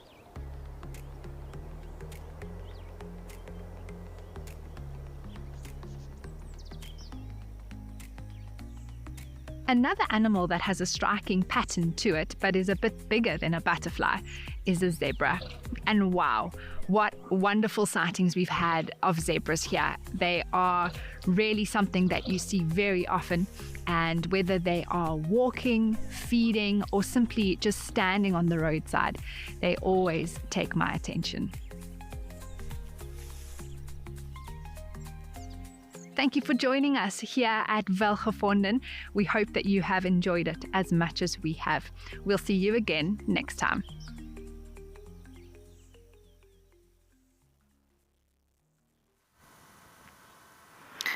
Wow, it's always amazing seeing all the different destinations that you can visit and just experience landscape that looks similar but different and always have a different vibe and feeling to it. And here in the Masai Mara, we do have a different vibe. Sometimes it's just hot, hot, hot, or sometimes very cold. So it does usually depend on our seasons also. But this season does look good. It's favoring a lot of our animals, like our spotted hyena, as you can see right there. Sleeping and taking it easy. This is the same hyenas we come to see at this den. And with the sun going down, it is also like a good temperature, not too hot. It's good to get in some nice warmth from the sun. Oh, cutie pie. And look at the skin color. Well, the coat, let's say. Very nice and orange, a bit of light and dark. Sometimes you'll see some different hyenas where the skin is looking actually very dark, like a much darker brown. Look at them two together. I do love hyenas, honestly. They just have like cute bare ears.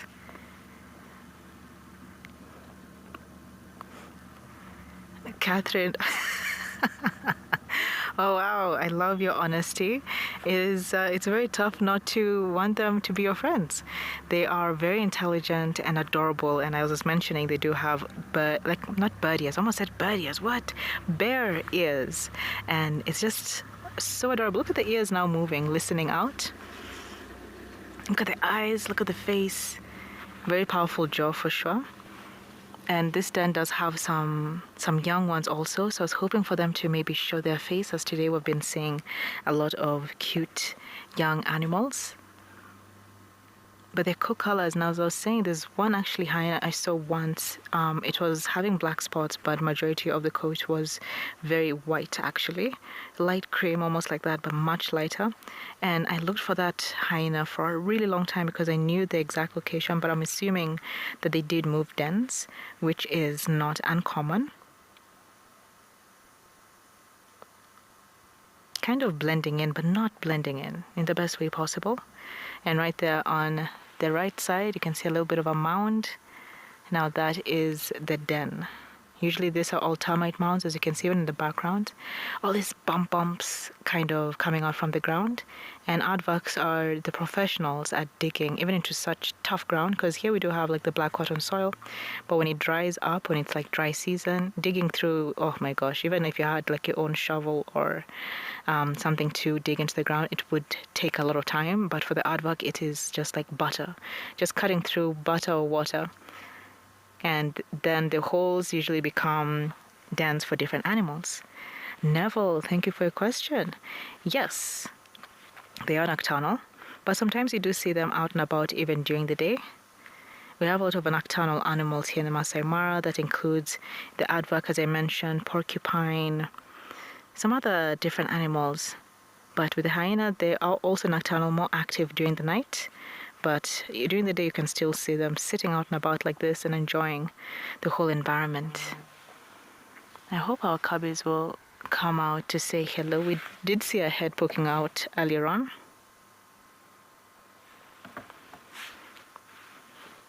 No, this is like a beautiful sleep. I do wonder if hyenas dream though. But I know a lot of animals in the wild, they do sleep, but it's not going to be the deep sleep where you're not aware of your surroundings. You always have to be aware because anything can happen. It's very unpredictable. Look at the nose. I'm just glad our hyena is able to let us get a nice closer look. Thank you, James. The iconic Big James close-up. Look at the nose, how it's moving. See how the ears are also moving as it listens to the lapwing flying across. And the flies don't seem to bother. It's only one fly. I find it very interesting. Lions have more flies than hyenas.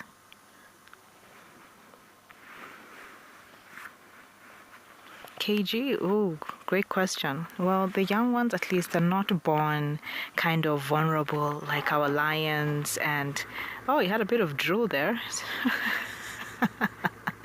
They're not born blind and, let's say, vulnerable the same way our leopards, lions, the cubs are usually. So for them, they come out already seeing, they already have teeth.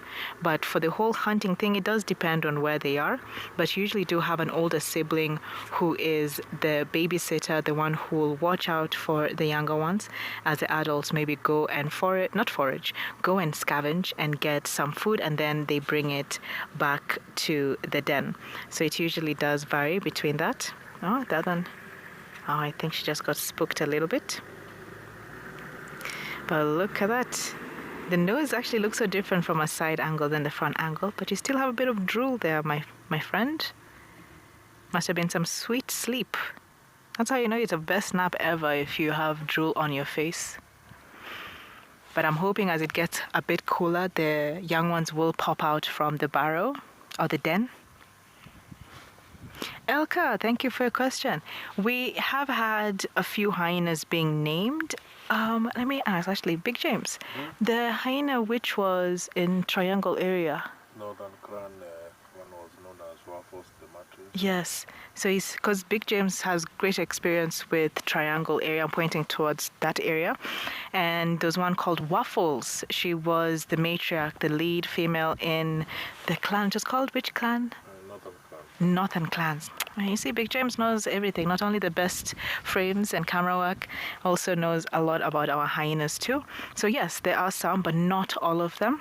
The ones who are named are the more iconic ones like Waffles, because the whole hyena clan, it was big. I hear it was very big. I've never seen Waffle. I think she passed? Yes. Oh. The daughter is the one who has taken over. That's... Yeah, so now they all have their names. So it's usually with the iconic ones. But out here, I don't know if these ones will give them names. And hyenas do tend to move their dens quite often. You won't see them here the whole time. Sometimes you'll come back and notice, wait, where have they gone? They'll just move off. And it's usually due to even keeping the den clean, especially if they have young ones. You can't stay in the den now. It's getting dirty and dirtier. They don't usually clean like that, so they just rather move to a new house, which is very bougie. Your house is so dirty that you're not going to clean it, you're just going to move into a new one. That's a hyena for you.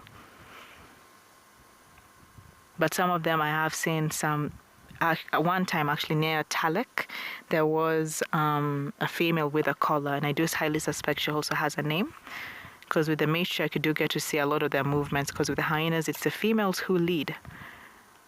So the way we're talking about Waffles, her daughter took over. No matter what the size and experience the daughter has, she's the one who's going to take over from the mom. So it always goes by lineage and bloodline. So for example, if this hyena is now having young ones, the female will be the one to take over from her once, sadly, that day comes. And then the males, it's a tough one to be a hyena male. It's the females who are in control, and Even the females who are the lowest ranking are still above the highest ranking male, which is always quite interesting. We'll try to wait a little bit longer and see if our little friend will poke its head out from the burrow.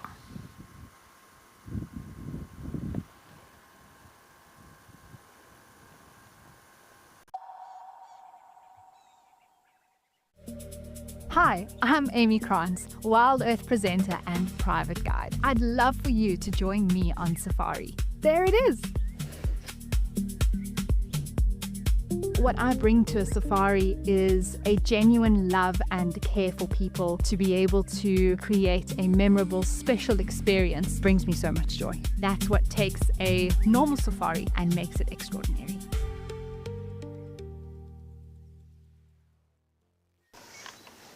Even a hyena coming into the action as well now.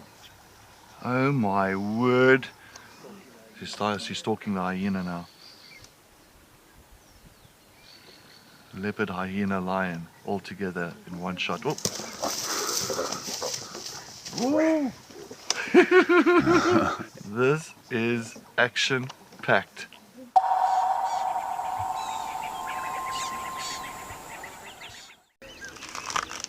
Would you like to know what an elephant's favorite food is? You could ask me questions like that in real time. Our safaris are live and interactive from the heart of Africa. Over here. Watch Safari Live and connect with nature.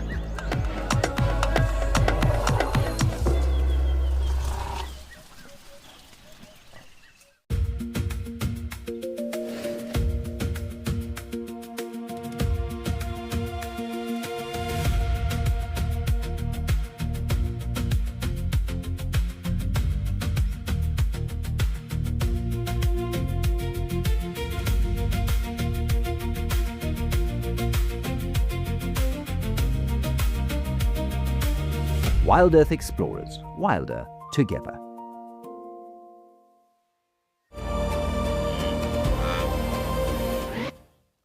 We know that adverts pay our bills, but you don't necessarily like them. So, this is a fantastic way to stop being interrupted. Sign up today and you'll get instant access to wildlife. 24/7, ad-free, live and on demand.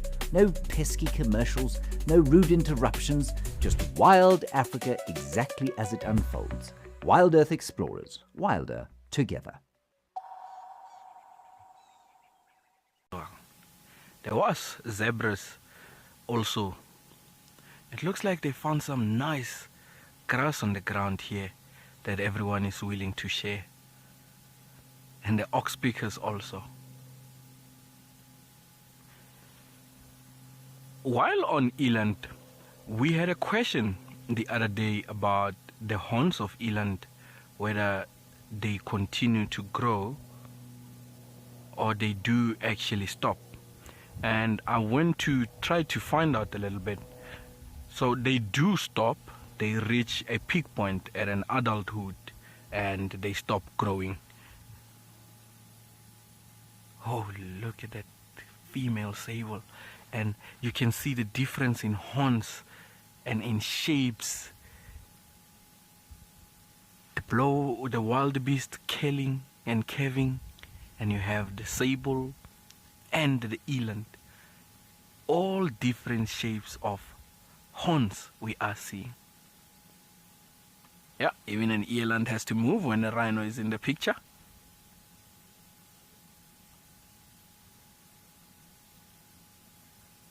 Oh, this is beautiful to see. And it is also an advantage when everyone is together like this. Safety in numbers. Some will have good eyesight, some will have poor eyesight, some will have good sense of smell, some will have bad.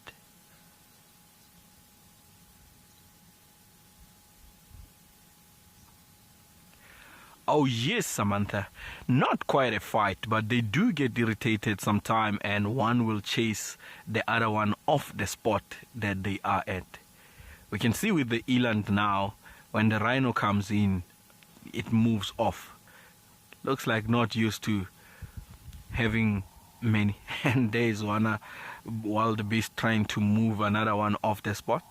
So I have seen rhino moving wildebeest off. I have seen elephants moving warthogs and others off.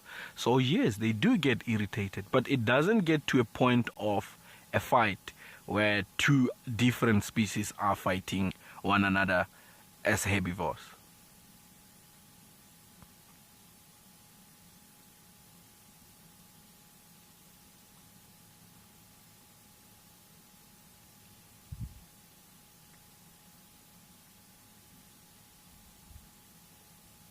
I love how we are able to see nature flexing with how different each and every animal look and is from one another.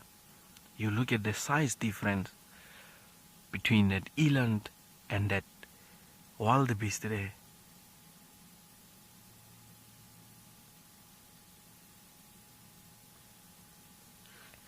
And both sexes, both genders do have horns. Sables, rhinos, elands, and wildebeest.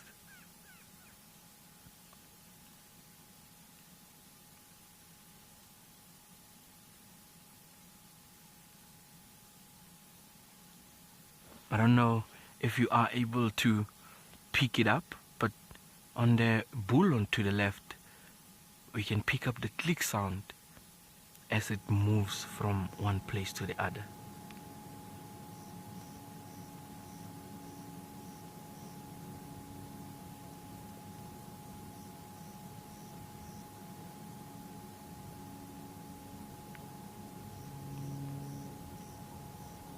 It is still a mystery. Many believe that those click sounds come from the structure of the legs. Some believe, even amongst guides, it's still a debate.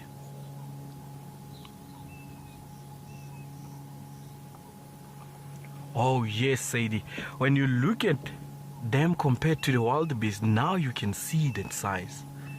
You can see how big they are. When you see them alone, yes, they are big, but when you compare it, oh, here's a big one that came. Look at that. Look at that.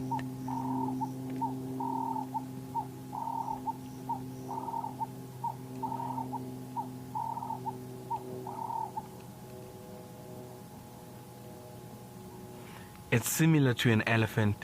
When you are sitting on a vehicle and looking at an elephant, you do not realize how huge it is until it gets closer and you start looking up on it and you realize this is big. Just like that bull there. You have a grass on your forehead, mister.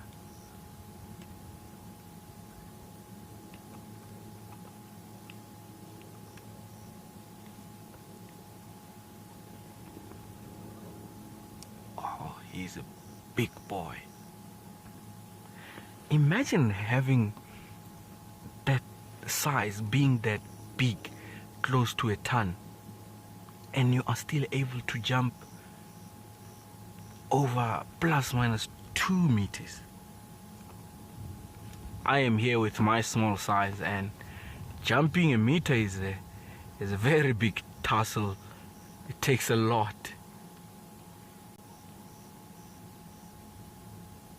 And there comes the zebras, everyone.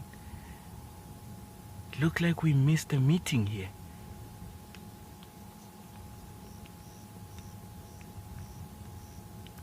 As we enjoy this unusual sighting where everyone came together with the eland, Ian is out of the vehicle. I wonder what he's doing. Let's quickly go to Ian and find out.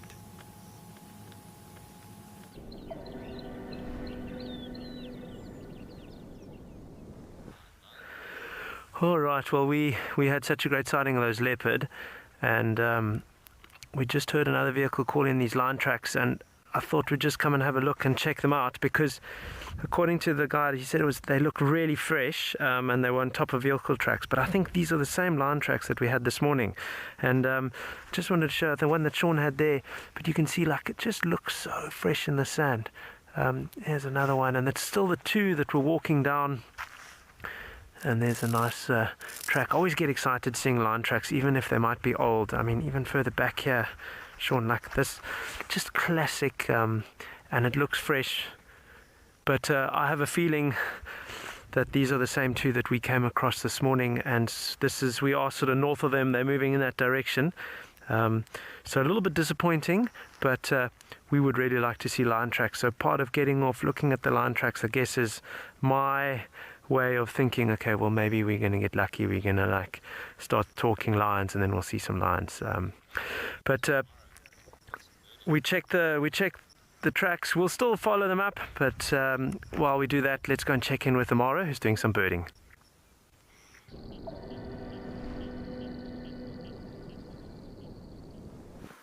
Oh my gosh. Guys, can you see that? Oh my gosh. This is a crowned lapwing, and below are 3 eggs. I was waiting for the bird to come back, so they've just switched roles. I think the male female was the one who was sitting on it first, because they do look very similar. And then they've just kind of rotated shifts. One said, okay, it's time for you to come, and I'm going to go and forage, and then you can come and sit on the eggs. Oh my gosh, I've always wanted to see lapwing eggs, because a crowned lapwing.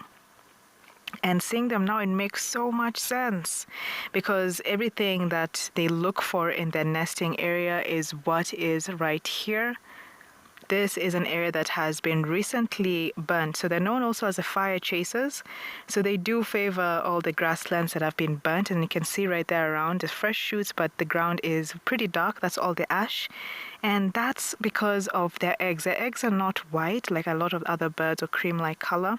The eggs themselves are almost invisible to even aerial predators, so it's more of like an olive green with a bit of brown and black spots. But my goodness, I got to see the eggs, and I think I hope that was so nice, because I just get excited seeing the tiny stuff, and especially with the lapwings, because I always hear them making noises, but you never see the eggs or their nest, because it's just out in the open. And it's just really interesting how they just choose it to be in an area like this, but they prefer an area that they can see more of a 360 angle. Michelle, oh no, not at all actually. The other mate, the partner, was already sitting on the eggs. It stood up, left for a good like minute and a half or 2 minutes, and then the other partner came down and sat. It's just how they look. It's a nice close-up of the crowned lapwing.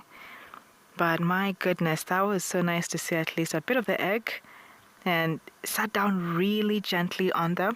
So sometimes it can get really hot out here because there's no shade. They prefer to be in open areas where they can see all around. And even if any other animal approached, like elephants or zebras or even us, like they would literally tell you that don't go there because you can't see the eggs. It's out in the open. And they like areas where there is a bit of even sometimes roads. I have seen actually once, but I didn't see the eggs, but I saw a guide actually putting rocks around the nest so people didn't step on it or actually drive over it. But that was actually really nice. This is my first time seeing crown lapwing sitting on its eggs. And another thing that does make sense for them, they're very brave birds. They're really good at bombing, so aggressive dive bombing, where they can, swoop down almost next to your head for other animals, or even make really loud sounds so you can change direction. But with the young chicks, they usually hatch with their eyes fully open and their coat with feathers, and they have the ability to leave the nest within a few hours. So they don't stay here and kind of be vulnerable. They do leave and follow their parents. But guys, that was really nice. Look at that. How would you ever know that right there is a nest? So guys, I'm going to send you from our tiny friend, maybe to some bigger friends over in South Africa. Let's go see them.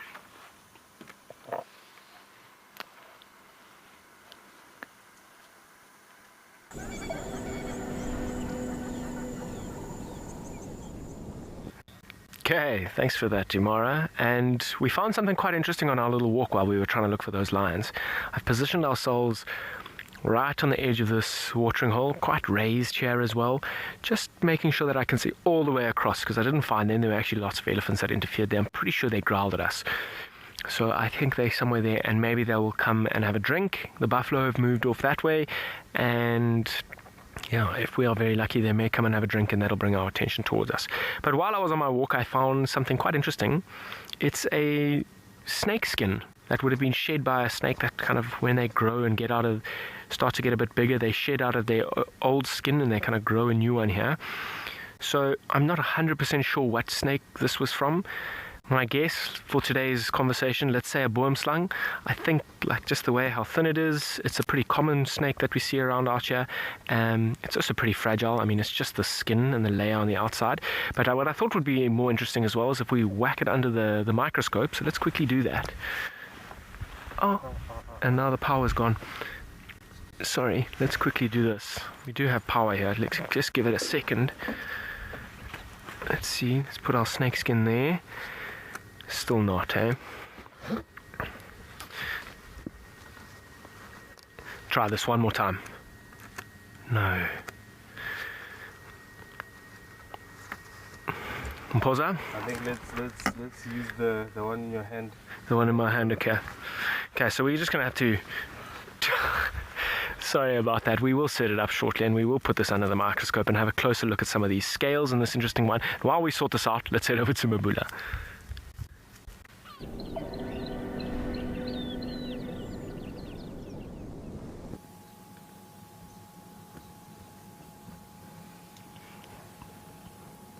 We have our little Mara in Mabula here. And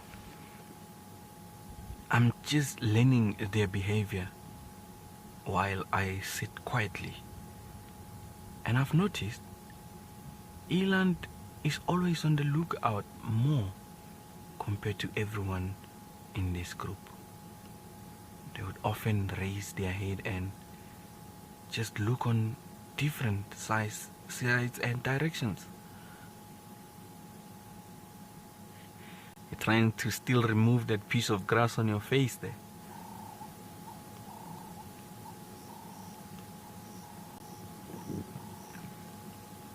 And you look at how those horns curl. Beautiful.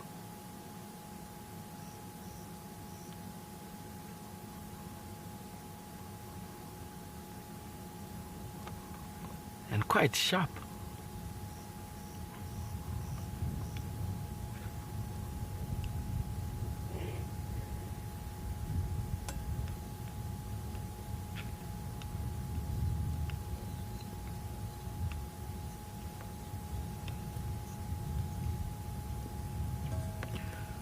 Oh yes, Janine. I am glad that Eland is part of this. Being able to see the size difference from sable, then you have the wildebeest, then the zebras. But look at the back, just between wildebeest and eland. When that eland goes between the wildebeest and the zebra just disappears in the background.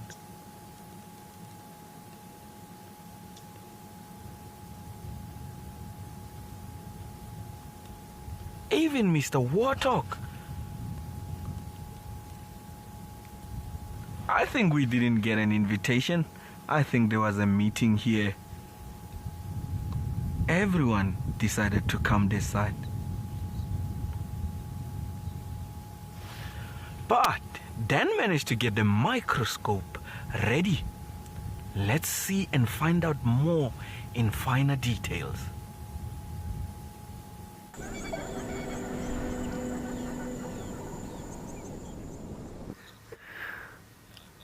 Thank you for that. Let's see if it is back in the game. We talk about the snakeskin that we found on our walk. Let's see if technology has got us. Nice. Okay, so a really cool view into the snakeskin that we found. Once again, I can't claim to know exactly what snake this is. I think if I were to take a wild shot, I would say a boomslang, just because even like those top scales, they look quite like elongated. Not that I spent so much time studying the boomslang right up close, but it does have those longer scales on it. There's a little bit of brown color there as well, but it's crazy to see the detail up close. I wonder if we can move it a little bit. And I mean, this, if it is a boomslang, is actually the most venomous snake that we get in Africa. It's not the snake that's most responsible for the most deaths. It actually is very rarely biting anyone. It's a pretty docile snake, but in terms of the venom that it's injecting, it's also like a very slow is it a neurotoxic? I think it's a no, geez, no, I need to go back and double check myself. Only 3 venoms: hemotoxic, cytotoxic, and neurotoxic, all attacking different, the one in the nervous system, the blood system, and the tissues.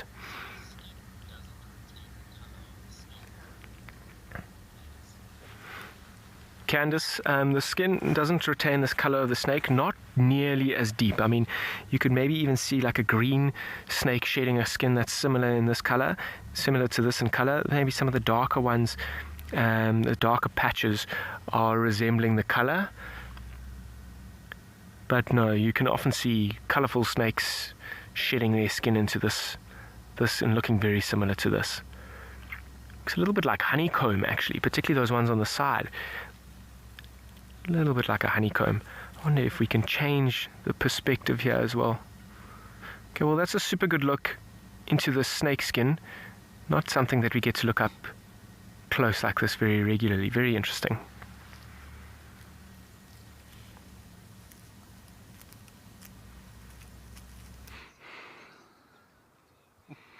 All right, thanks, Ian. That's very interesting. I was just actually saying to Morgan now, how cool would it be to look at a snake skin under the microscope? All right, so I've got a little bit of geology that I want to show you here. Sorry for my hands here, I'm just holding the tablecloth down because it is windy. All right, just bear in mind, everybody, this is not a rock found on Amakhala Game Reserve. This was found in Mashatu, Botswana, the land of the giants. And being very volcanic area, this is an ancient piece of what they call basalt. All right, so yeah, it can be very technical, the explanations when it comes to geology, but I'm going to try my best to keep it as simple as possible. But the way this basalt would have formed, it's from a volcanic eruption, essentially.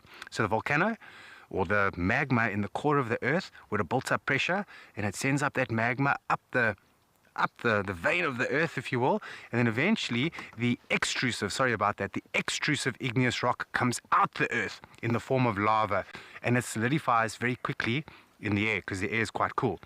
So if we look at this particular piece over here, we can see this is definitely going to be what they call extrusive igneous rock, and the reason is the very fine particles. Can you see that? Like, you can't even see the individual particles here. So this tells us that this was pushed out the earth in the form of lava, okay, and it's solidified very quickly because of the cool air and the cool environment, and that causes the crystals to form very, very small and very tight. But if you look further on, look at the color. Basalt is usually black, so now why is it multicolored like this? It's very interesting what's happening here. Judy, thank you. This is a gorgeous piece of geology and a great find, and it's a good collection or an add-on to my collection. But just take a look at this awesome color. So here we have green, and we have a little bit of red there. So this green that you're seeing is it's a process of oxidization, okay? And it's essentially the copper inside this basalt that is rusted over a very long time because it's exposed to air and moisture and things like that. And so the copper is going to oxidize in a green color. Then we've got the presence of iron as well.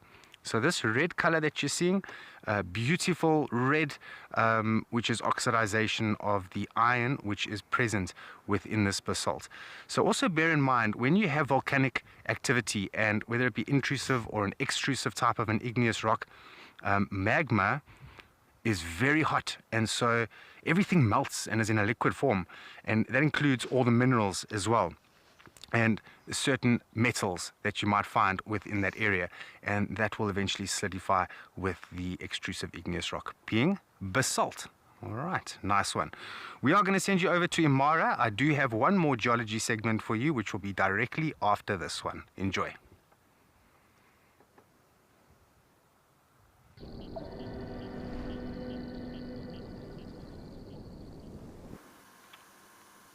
This thing does it about it.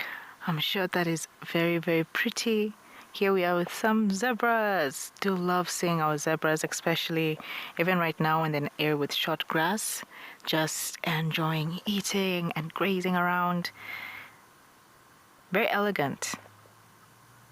I think they're also one of my favorite animals to look at and maybe even photograph, actually. Not just look at. Can hear our birds in the background. Don't know which birds those are. It's always nice hearing them this time of day. Do hear them quite often. And I know I'll be coming back to this section so I can even get updates on our crowned lapwing. Oh, hello. What is going on here?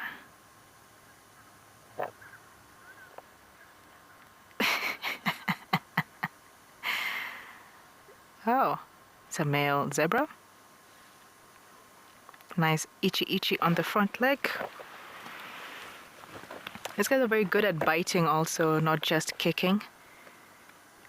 You can see they usually even have like the legs very, I don't know, this is interesting. He's not around any females. I don't know if he is. Maybe he is around some females.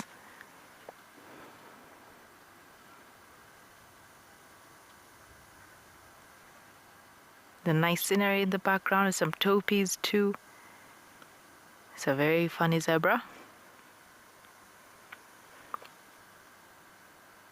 Our topies just minding their own business. I think there was some, I don't know if I saw a heartbeat or not actually. No, it's just topies. Wow, the colors with the sun right now, it's very golden. Lots of volcanic rocks and termite mounds. Henry, I don't know, maybe the zebra is just minding its own business too, just like our topies, because there's no communication going on right now. It's just standing there. But you know, it's a free world, especially for our wild animals. The topies are all looking down. This area you'll never find a antelope or a herbivore. This green grass, especially when it's short, because it's still in an area where it's burnt. All the termite mounds, they really enjoy it here, but not just for the grass, but being able to see in 360, same as our lapwing. You're able to see danger coming across in so many different directions. So you feel much safer, and also being together, you do feel like you have numbers. And the trees behind that now goes towards Bila Shaka Laaga. It is quite far out. And where we come, it's a bit higher up, so we do get more light up here.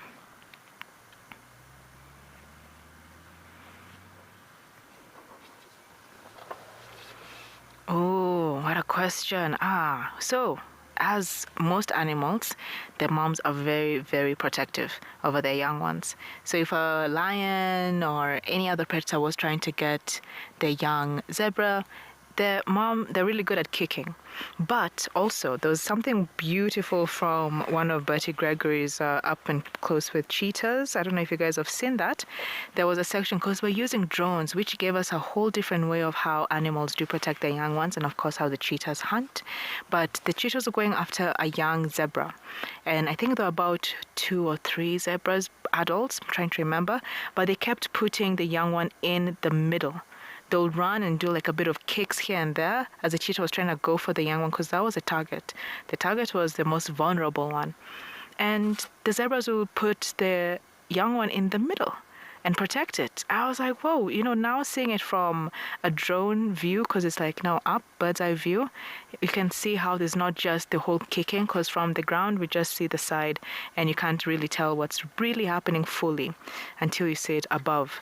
So that was quite amazing to watch. And if you guys have never seen it, definitely a recommendation for you. That was beautiful to shot in Serengeti, and just seeing how cheetahs also with their tails, how they move, amazing.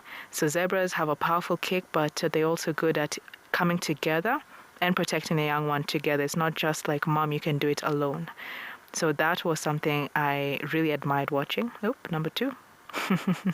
And the warthog just walks there. So we have some warthogs, and there was a grand gazelle in the background with our zebras, and everyone's enjoying the short grass. This is like the hangout spot. If you want to sit with the cool kids and be with a cool crowd and you're a herbivore, well, this is the place to be. And also such sections do attract sometimes migratory birds who, when the smoke, of course, it does kind of go into the air, and it will be attracting other birds who will be coming to get a lot of insects. And this place always just does introduce a lot of different life. Oh, is that zebra running? Big tummy also. Oh, it's pretty big tummy. I do love seeing young zebras. I've never seen them giving birth. I will want to see one day. I think I have so many animals I'd like to see giving birth. Number 1 is elephant. 2 is hyena. I think I'll say zebra is number 5. We're going to ask and see, actually not even ask, let's go see some other herbivores and see if they've ever been, if they need some young ones there, because our theme is still young babies. So let's go see.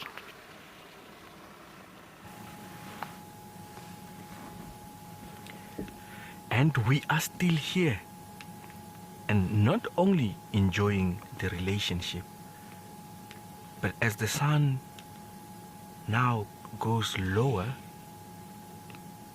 the light changes upon them. Look at the color of the coating of sable.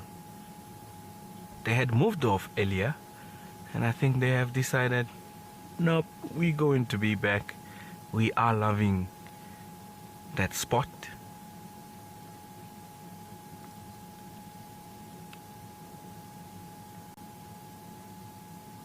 You can see the males. The male's horn just define themselves separately from the females. If you look at the shape of them, you are able to see him amongst all of the sables.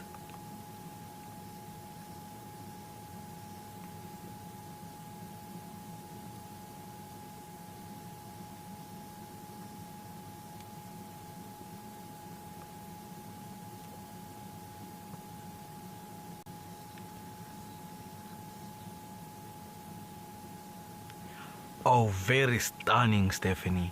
I totally agree with you there. It is one of my favorite, gemsbok as well.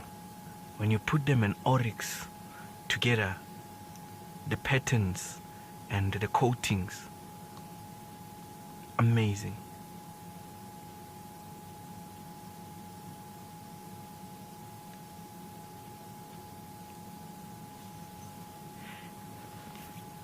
And nature is so,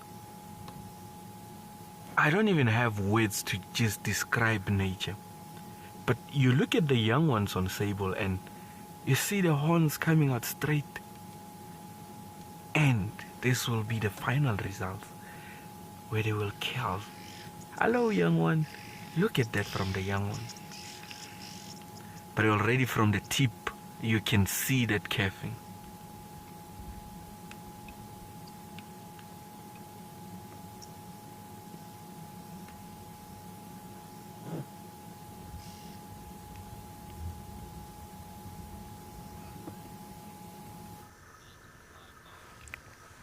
Sounds like a beautiful scene. We've got a beautiful scene here with the male saddle-billed stork. We've had him on the show before, a couple of days ago, but we just came across him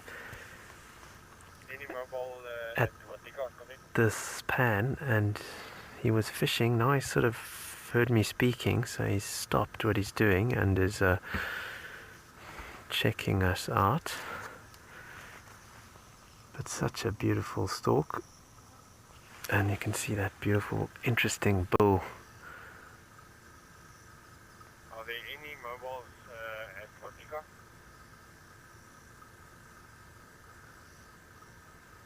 Bit of a preen, head shake and a preen.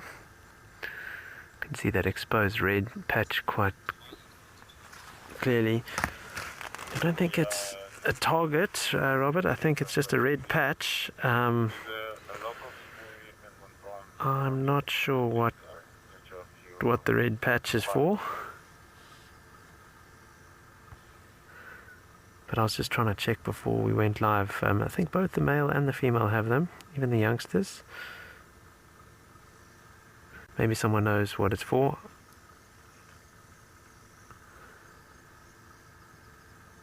But he's still checking us out.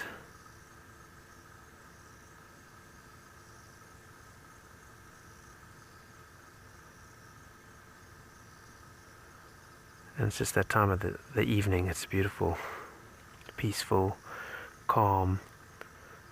And to get a stork sitting or standing here in this little pond,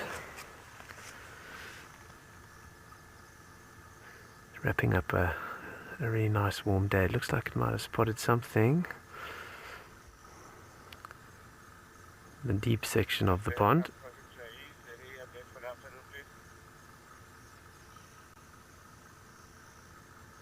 Just the head now showing in the grass there, but that looks quite deep.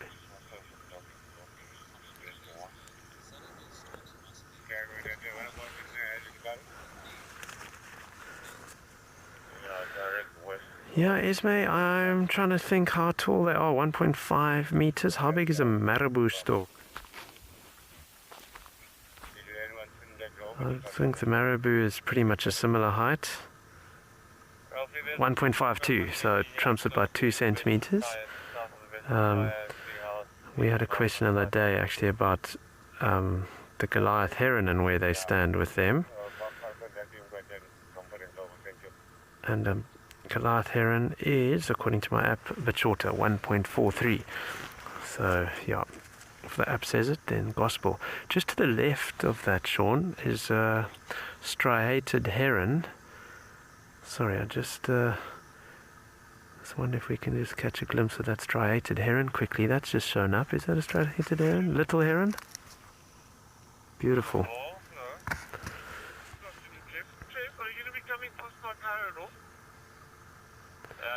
We tried to get one of these on the show a couple of days ago and it was not playing the game, and now we've got a great, you can see the little spots, brilliant shot there. Okay, if you hang around on the channel, I'll call you when I'm done having fun. I'm just stuck with some vlogs, so about 45 minutes. Beautiful. We're going to leave the birds and see if we can get another look at the leopard sighting. So while we do that, let's go and check in with Dan. He's off the vehicle.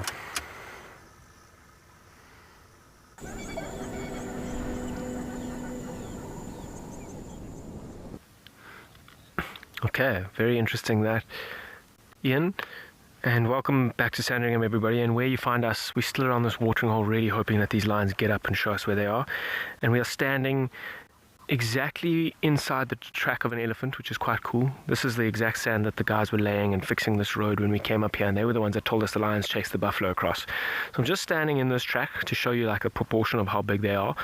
These elephants actually walked up this way and not towards the water. But what's quite interesting is a water point like this is such an attraction for so many different animals. Look at this game path that we can walk down here. I mean, this has been used by almost every animal out here. Just carefully look around as well.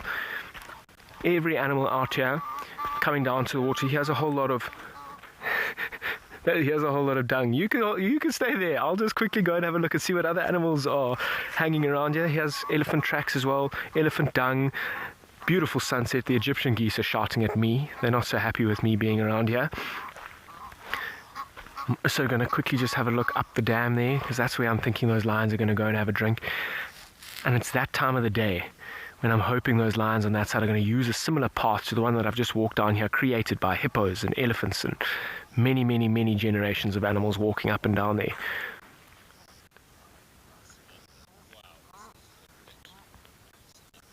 Samantha, wow, this is perfection. I'm glad you enjoy it because it is beautiful. And if you didn't, I think there would be a slight concern.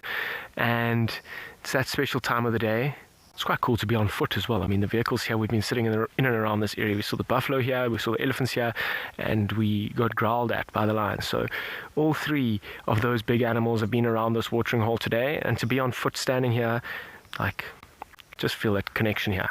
Okay, might be that time. I might do one more little loop around here, see if we can't get these lions. They may still be sleeping. It seems as if they are. While I do that, why don't we send you over to Amakhala, where Andrew is going to tell us something interesting.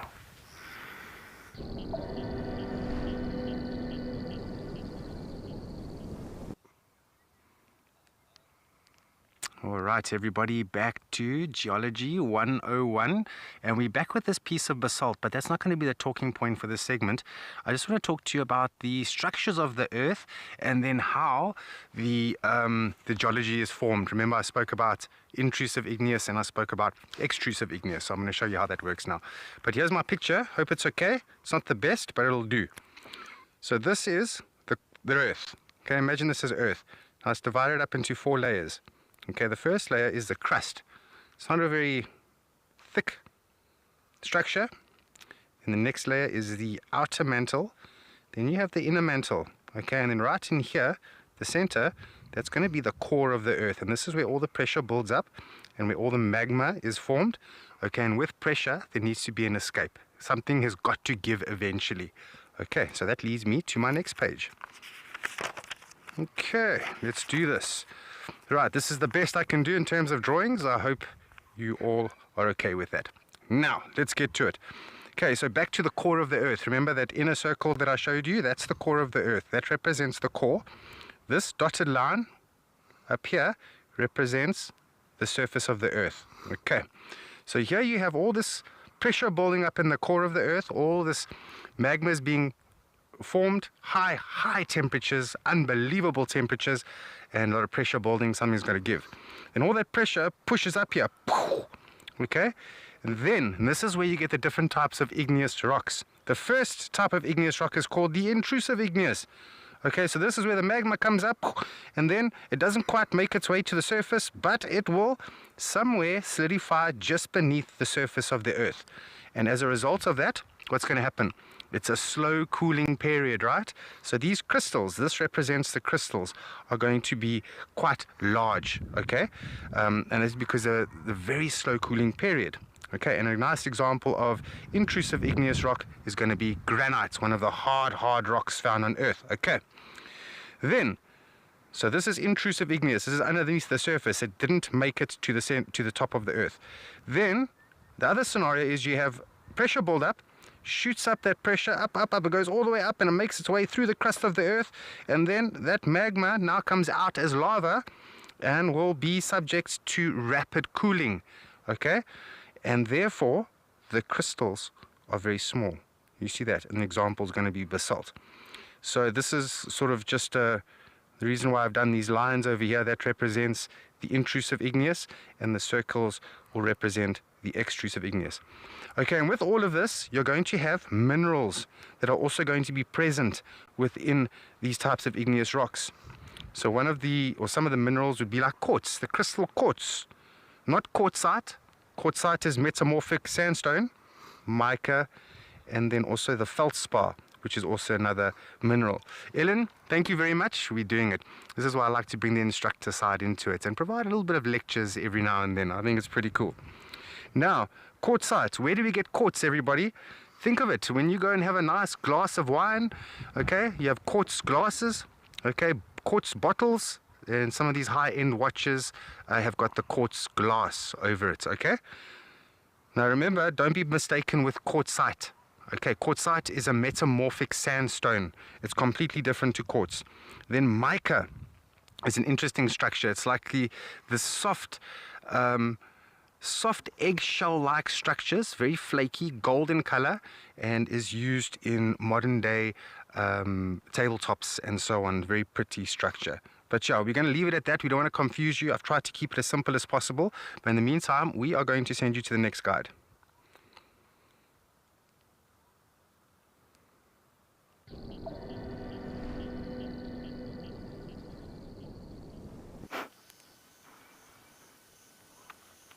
I don't know what's happening. Everything seems to be in sync. We're talking about rocks, and I didn't know that we're going to be always talking about rocks, and I am sitting on one rock in particular, most likely a volcanic rock. Here in the Masai Mara, there's sections where they're just filled with so many rocks that are volcanic, and my expertise on rocks is a bit more on the surface level, just like this rock. But when we always pass it, I've always been like, doesn't it look like it's just so flat? Like the angle itself. I'm gonna try this. Most likely might slide off. I'll just have to support my head with my neck, laying back. Oh, there goes the sunglasses. Oh no, but it's okay.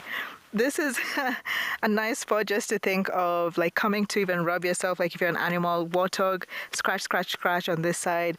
And you can see on the top part, it has a lot of holes. It's showing how old this rock is, and also the side, there's no holes. So usually a lot of, definitely the environmental factors weighing down on this rock, but it actually is very warm. It's absorbed so much heat.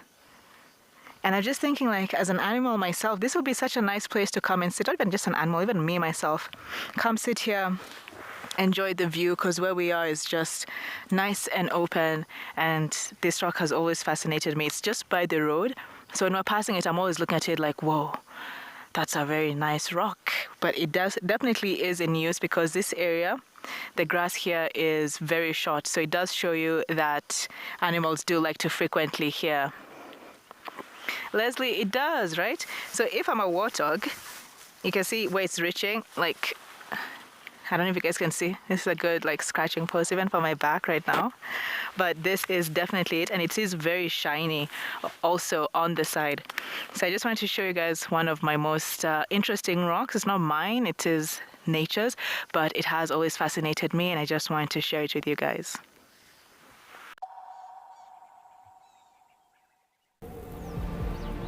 Can you hear that sound? The way it grows, the way it calls you to come alive. Can you feel the rhythm? The way it beats with the land? Do you feel alive again? Or maybe you never left. You don't just visit the wild, you return to it.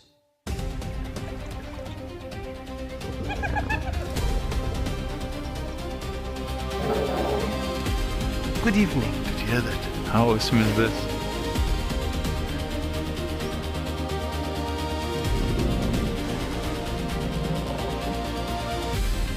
Very, very close.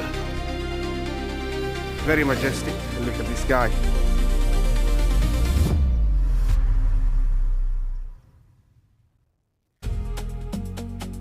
Hello, my name is Eric Barnard, a Wild Earth presenter and private guide.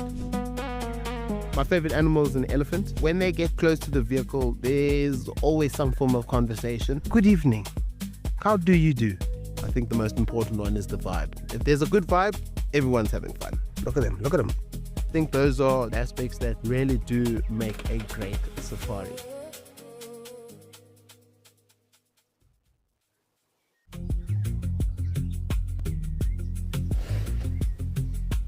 Look at that particular frog. Starting to become that independent leopard now.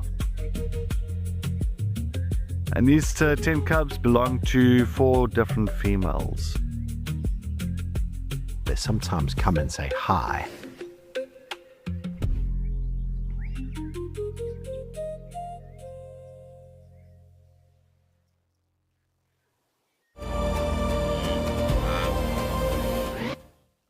We know that adverts pay our bills, but you don't necessarily like them. So, this is a fantastic way to stop being interrupted. Sign up today and you'll get instant access to wildlife. 24/7, ad-free, live and on demand.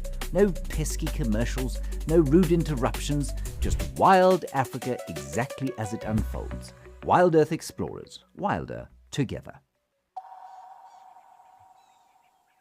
A little bit heavy to be able to do that roll, but we're going to try to reposition and get to see them a little bit better.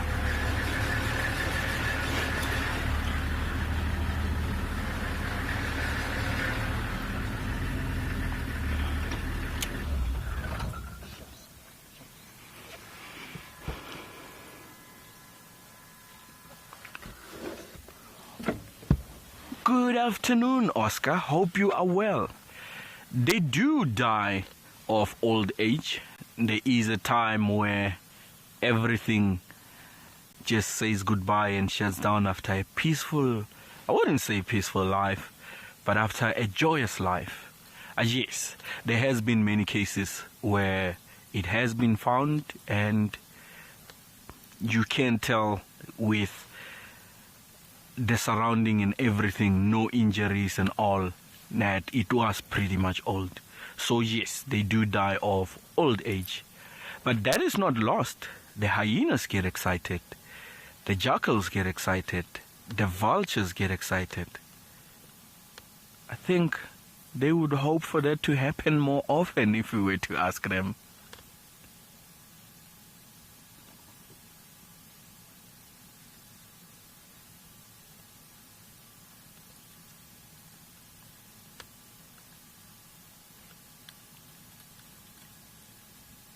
And one thing I love about such big animals is you can pick up the movement, you can pick up the sound from grazing.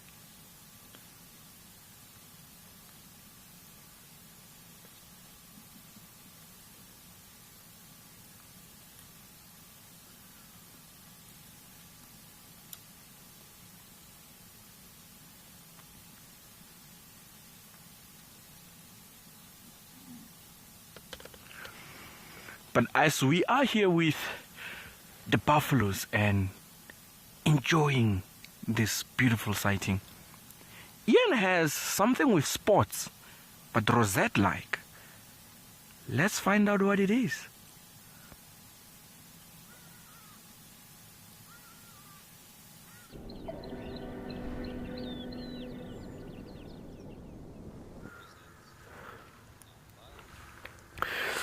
Quite a few rosettes and a few spots on the head, but we made it back to the sighting, and so far the update is that Ntsako is sitting here, or lying here. She's pretty relaxed, she's got her eyes closed.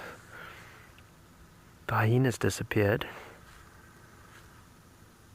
and Sibuye is still in the tree with the kill, but she's sleeping as well. So both the leopards clearly had a busy day.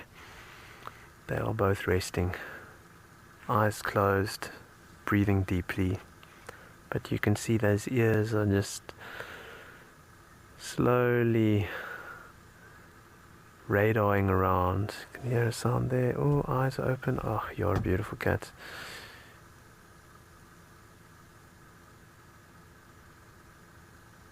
Maybe she's listening out for that hyena.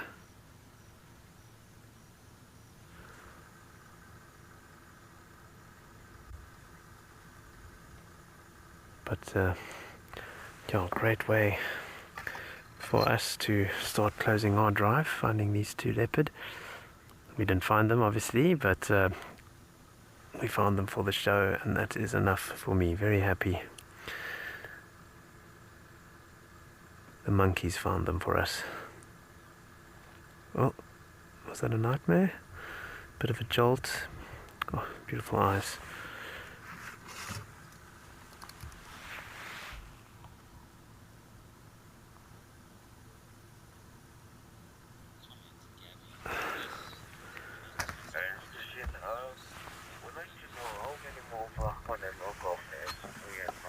Yeah, she is gorgeous.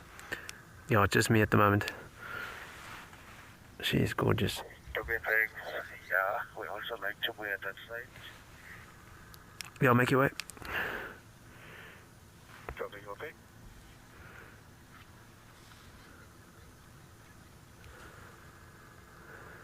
Such a calm, peaceful, maybe it's a time of the evening, but well, I just relax when I see this leopard just relaxed and lying here. She's not far from us, or he's not far from us. I think there's a young male.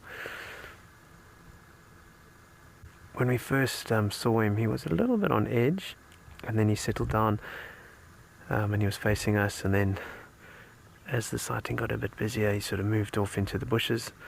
Then he did come back to the kill, and now he's probably about 20 meters from the tree.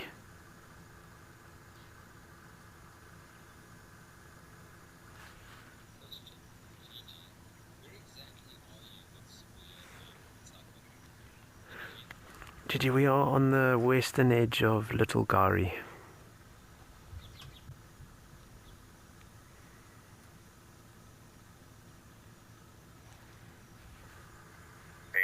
Station for Sibuye and Montana. Thanks a lot. We're not going to be at that site. Copy that.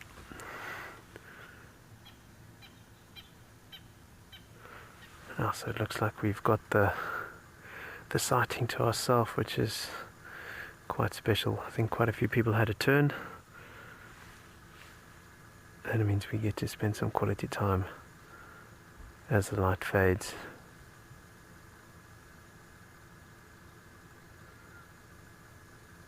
But those spots are mesmerizing.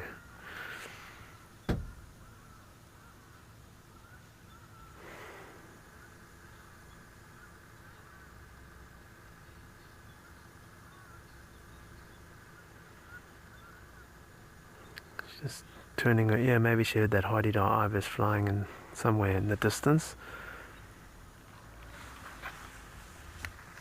Oh, she's got up. Well, not got up, but she just had a quick look as I got my binoculars, maybe.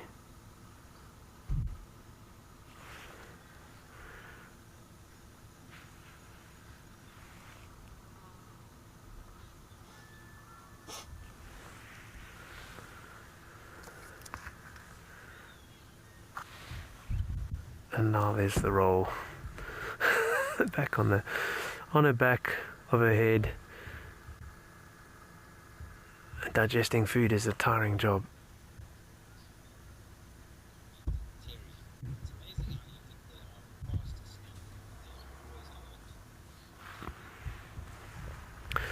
Yeah, I think you're right, Terry. Just notice those ears are always turning and they're just hyper vigilant. But she does look relaxed, sort of like multitasking between relaxing and hyper vigilant. Look at those whiskers. So I remember reading, I think it was a Wilbur Smith book about whiskers and how if you chop them up and put it in a stew, they can cause real trouble to someone's intestines. And that's what that picture reminds me of. A Wilbur Smith novel. But very thick and strong.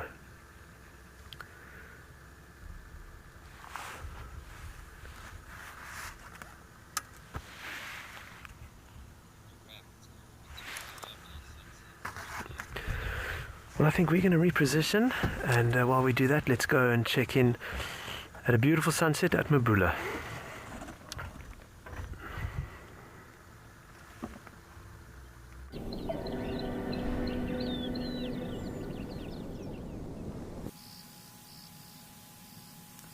My favorite time of the day, the golden hour, where the cycle of life takes a switch. In Mabula, you're going to notice we have our sunset a little bit earlier.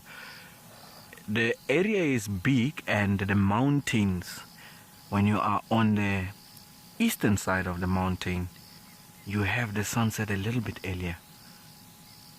And when you're on the western side of the mountain, you're going to have it a little bit later. This is where now the animals are preparing to change shifts. Those that were active during the day are now preparing to settle for the evening and hope to see the sun again tomorrow. You will listen to the sounds. It's like every sunset, everyone waves goodbye. This is where the lion starts to roar, the bird starts to call, the hippo starts to yawn, and it just becomes this beautiful combination. And now you get the night just coming, the owl starting to call. It's a different picture change, and just getting that all in one is breathtaking. there is no better place to be than in the wild, in the bush, and just experience this beauty that brings you peace.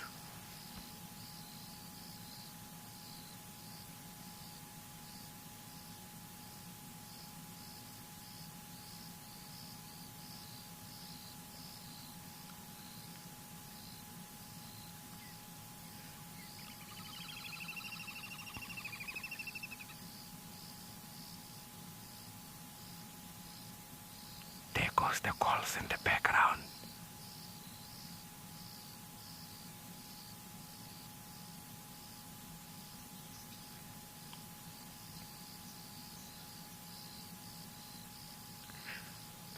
Oh, peace to you. This is my favorite moment.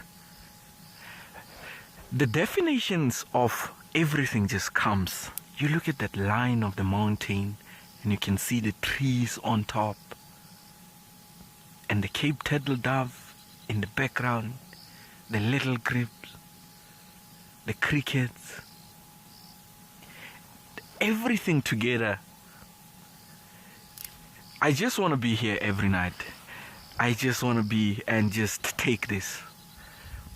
I am so grateful and fortunate that I get to be part of this every day. I often say, even in my next lifetime, bring me back to nature. I just love being here and being one with nature.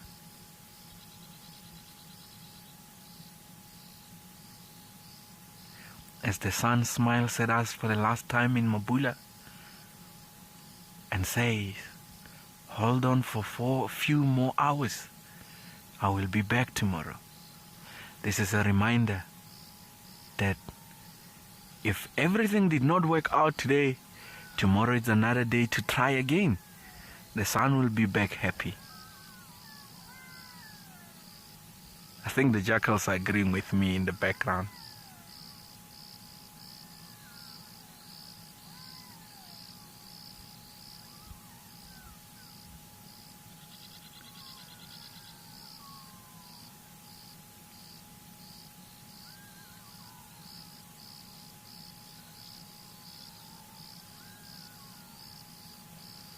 Oh, but while we continue to take our slow breath, deep breath, and just absorbing the moment, we'll take you through a visual safari in Pafudi.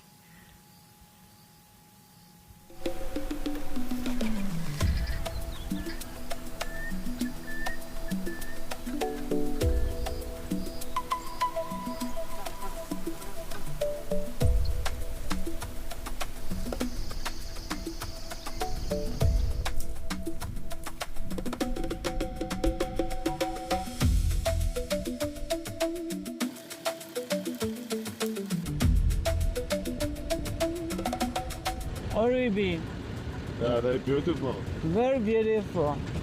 The snacks for cheetahs and leopards. Yeah.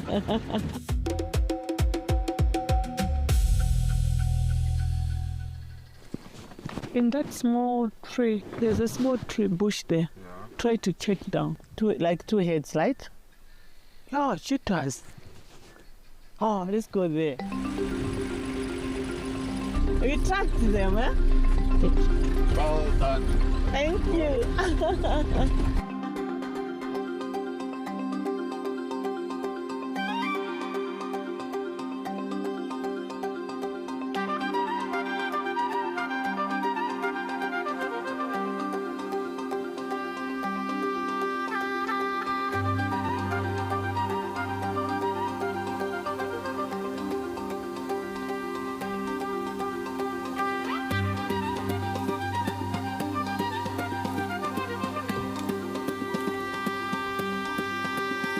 These cheetahs you are looking at, they are three brothers. So in cheetahs, only male, they can form correlation because it's very easy for them to hunt when they are together. And they've got a very strong bond. These cheetahs, they are collared. One was collared, recently they collared another one. The reason why they collared these cheetahs because of the snares that are happening around the park. So at least if they see the cheetahs to be on the same spot for 24 hours or more than that, they can tell that maybe there's something wrong. And mostly when they follow them, cheetahs or maybe lions or dogs, sometimes they rescue them, which is a very good thing. And these cheetahs, they've got a very, very, very big home range, because sometimes we don't see them maybe for 2 weeks, maybe 1 week, we'll be looking for them, we don't see them. Again, when they come back, they come like this. So they come from the southern part of the park. So now they're at the northern part of the park, which means they've got a very, very big home range. They have eaten something, you can see their tummies. But if they can see something, they can still hunt.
We are looking at the big baobab tree. So this is a very important tree in the ecosystem. Animals, they love it. Most of the animals, they feed on it. When the elephant, they don't find much water, if the water they are very far, what they can do, they just come on the back of this tree and get some bugs, because it's like fiber inside. It's like succulent. So it's got a lot of water. And also the baboons, as you can see here, this one, baboons love the fruits. And also there are some birds like hornbills, the barbets. They like making some holes and laying some eggs, making the nest from this baobab tree. So when you find these fruits in the bush, you know that your children, they are going to eat at the village. Because what do they break it? Then you are going to find some fruits inside. They look dry, but they are very fresh. Then you soak it in water. After soaking it, you get that water, you make a porridge, even drinks for the children. So we call it a top tree. It's a mother of all trees.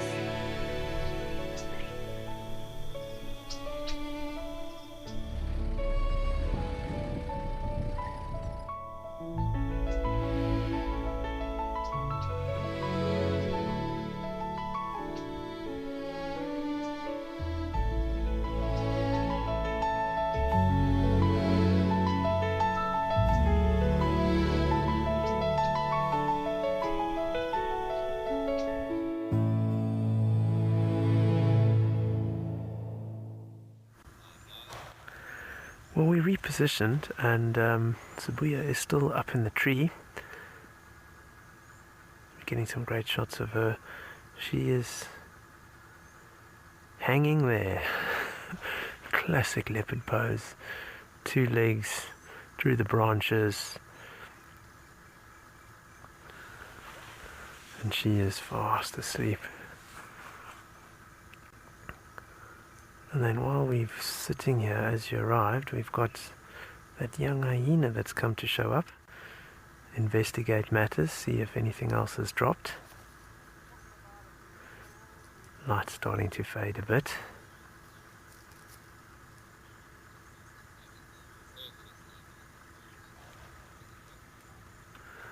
Yeah, it's almost makes me ready for bed watching that pose, Agatha.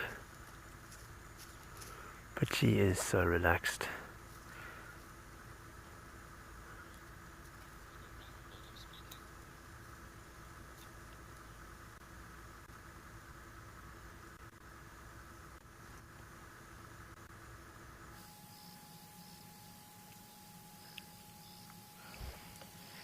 As the leopards takes a rest, the buffaloes have decided to just come and have water and hydrate themselves as they prepare to go find a suitable place to spend the night at. And the hippo is minding its own business, and you have the blacksmith lapwing and some microbats flying around.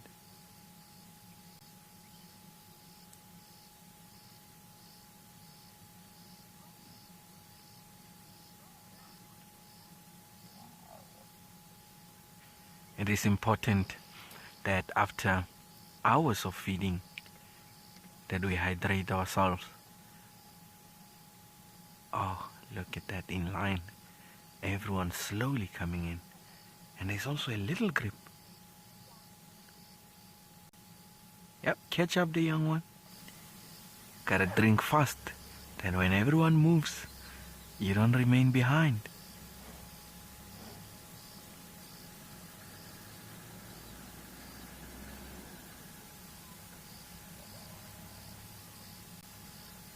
Oh, just them being in line like that.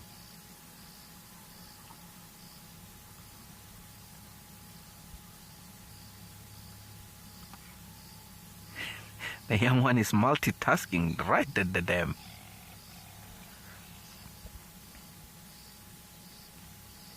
Oh no, Heather. The hippo is very welcoming to everyone who comes to drink that does not pose a threat to his well-being. He doesn't have a problem with buffaloes coming in. Oh, we have a reproduction that wants to take place.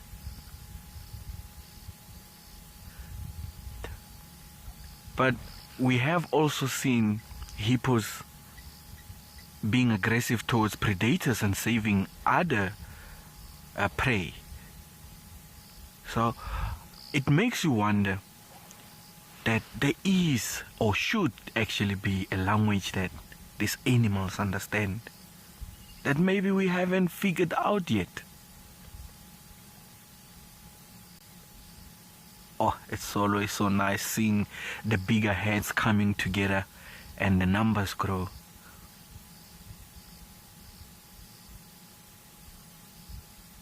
It's like the hippo is not there. Like, we will share.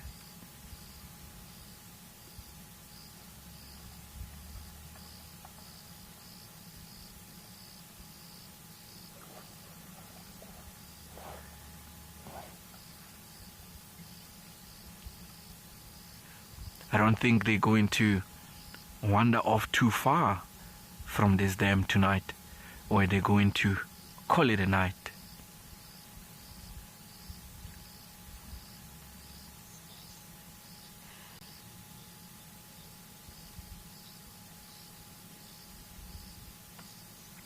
Oh yes, boss.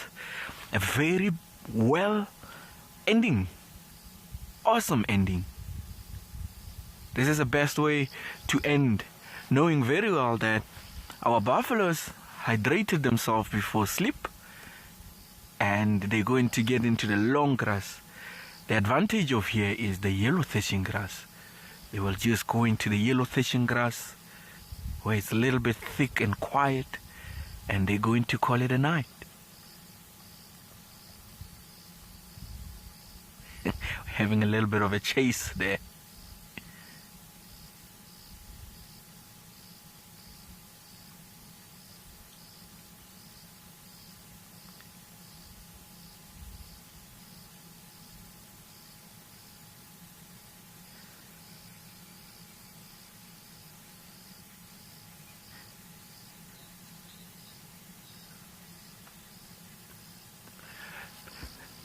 we are going to be here and enjoy the life around the dam. But the leopard that is still trying to sleep with a full belly, let's check out and find out how is it going. Hopefully it doesn't fall off a tree.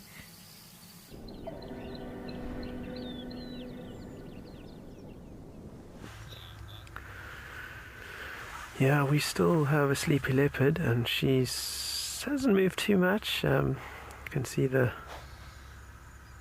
that's her right sort of paw sticking through the branches there. It makes a nice little, I guess that's a pillow. Her left leg's hanging down. The right foot's got some purchase.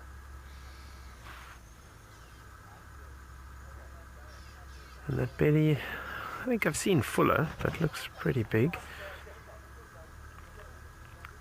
Quite an interesting big splotch right underneath her belly there, that rosette. Very dark.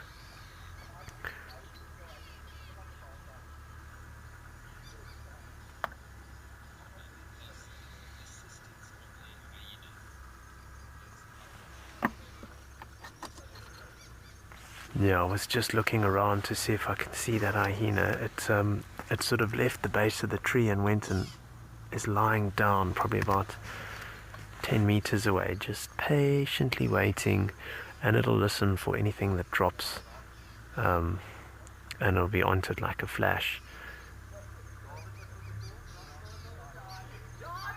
Some post-drink stop guests having a lot of fun on their safari. I think she might have heard them coming.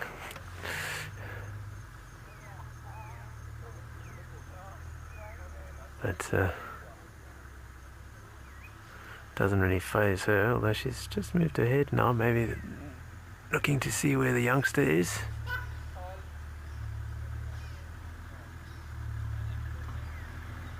But you kind of get that lethargic feeling the way she's hanging on the branch there, the big belly. It's like, oh, it's almost too much effort.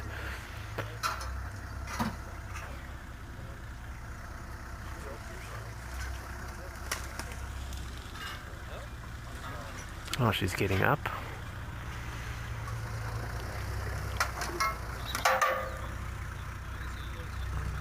So, Adrian, the youngster's probably, I'd say about 10 meters from the base of the tree. No, maybe about 20 meters from the base of the tree, but within 20 meters, not too far. The hyena's also probably within that radius. And she's actually not even looking at the youngster. Looks like she's going back to her kill. Just when I said she was looking all lethargic, she's up. Now she's looking the direction of the youngsters. That other vehicle has gone to look at the youngster, and she might be coming down. Although she's at level of the kill now, so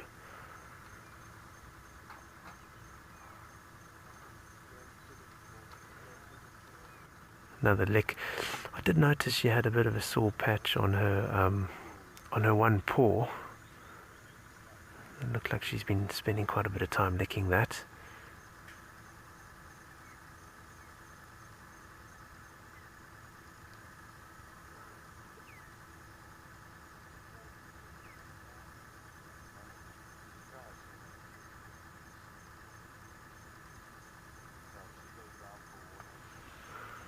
And those whiskers there, you can see how bristly they are.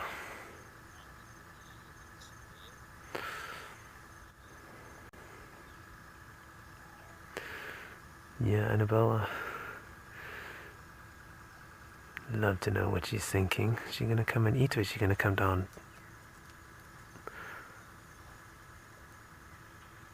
Is there any station with Sibuye and Mantana?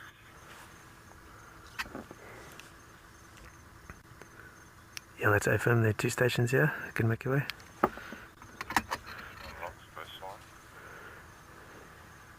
Copy, all right to join. There's the hyena coming closer. He's expecting some action.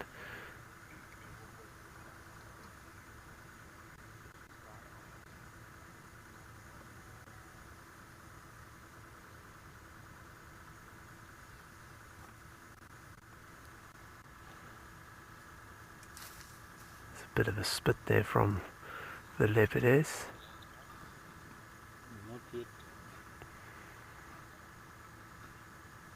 There's a little bit of noise happening here.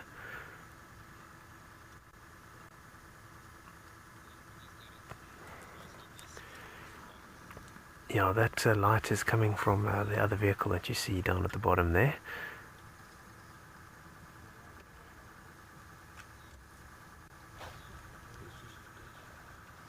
What's that? We're just going to put our infrared light on quickly, and while we do that, let's go back to Tshepo and his buffalo herd.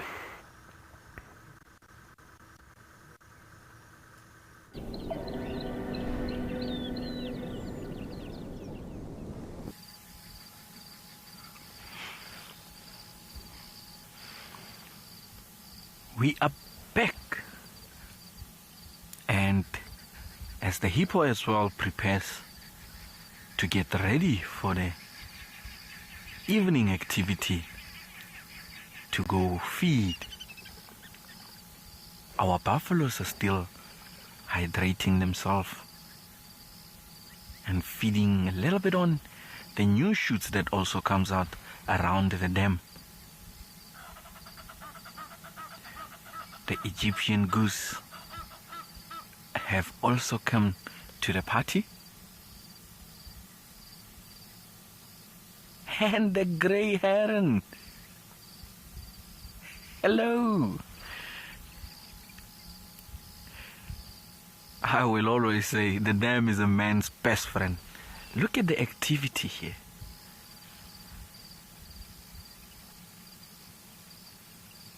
And that black heron now just landed, and the focus must begin. Move slowly. Do not disturb the fish. See that slow movement that he makes there.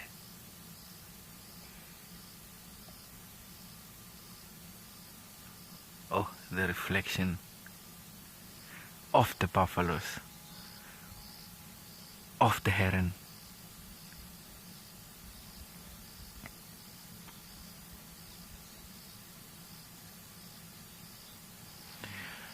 Thanks to you, Darkmane lover.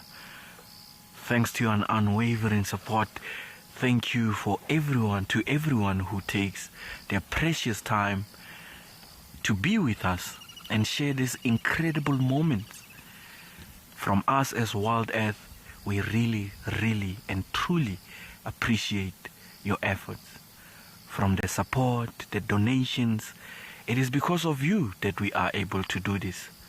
And we are very much grateful for that. We're going to keep giving you the best every day. With you by our side, the future looks bright.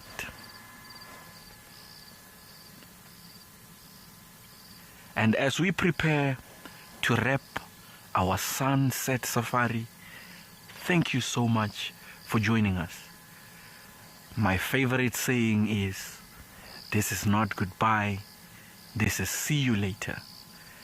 When tomorrow the sun comes, before it lights the surface, we will be together again. Have a lovely evening, everyone. From us, I say the A-Team, everyone on Wild Earth, thank you, thank you. Have a lovely, lovely evening.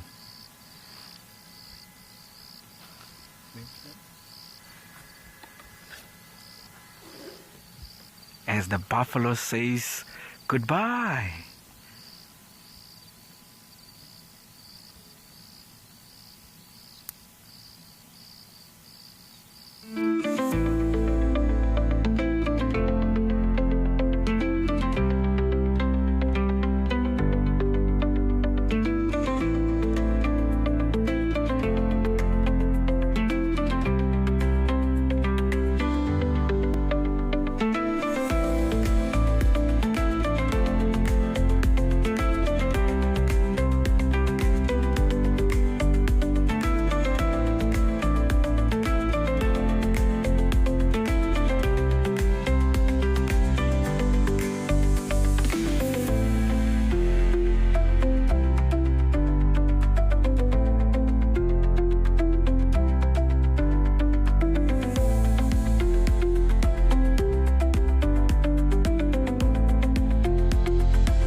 Today, love is in the air for Jojo and Nusurika. Back here with a honeymoon couple. The wild dogs make not one, but 2 appearances. Amazing we actually caught up with these dogs. The Black Dam Pride shares a family meal. What an amazing morning, 2 in a row. And the tank returns. Fantastic. The leopard guards have been listening to us. We also go behind the scenes to see one of Africa's most important conservation efforts.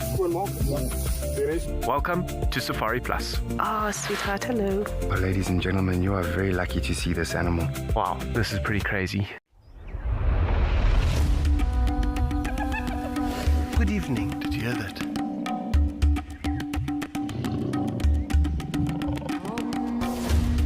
A bit of vitamin D.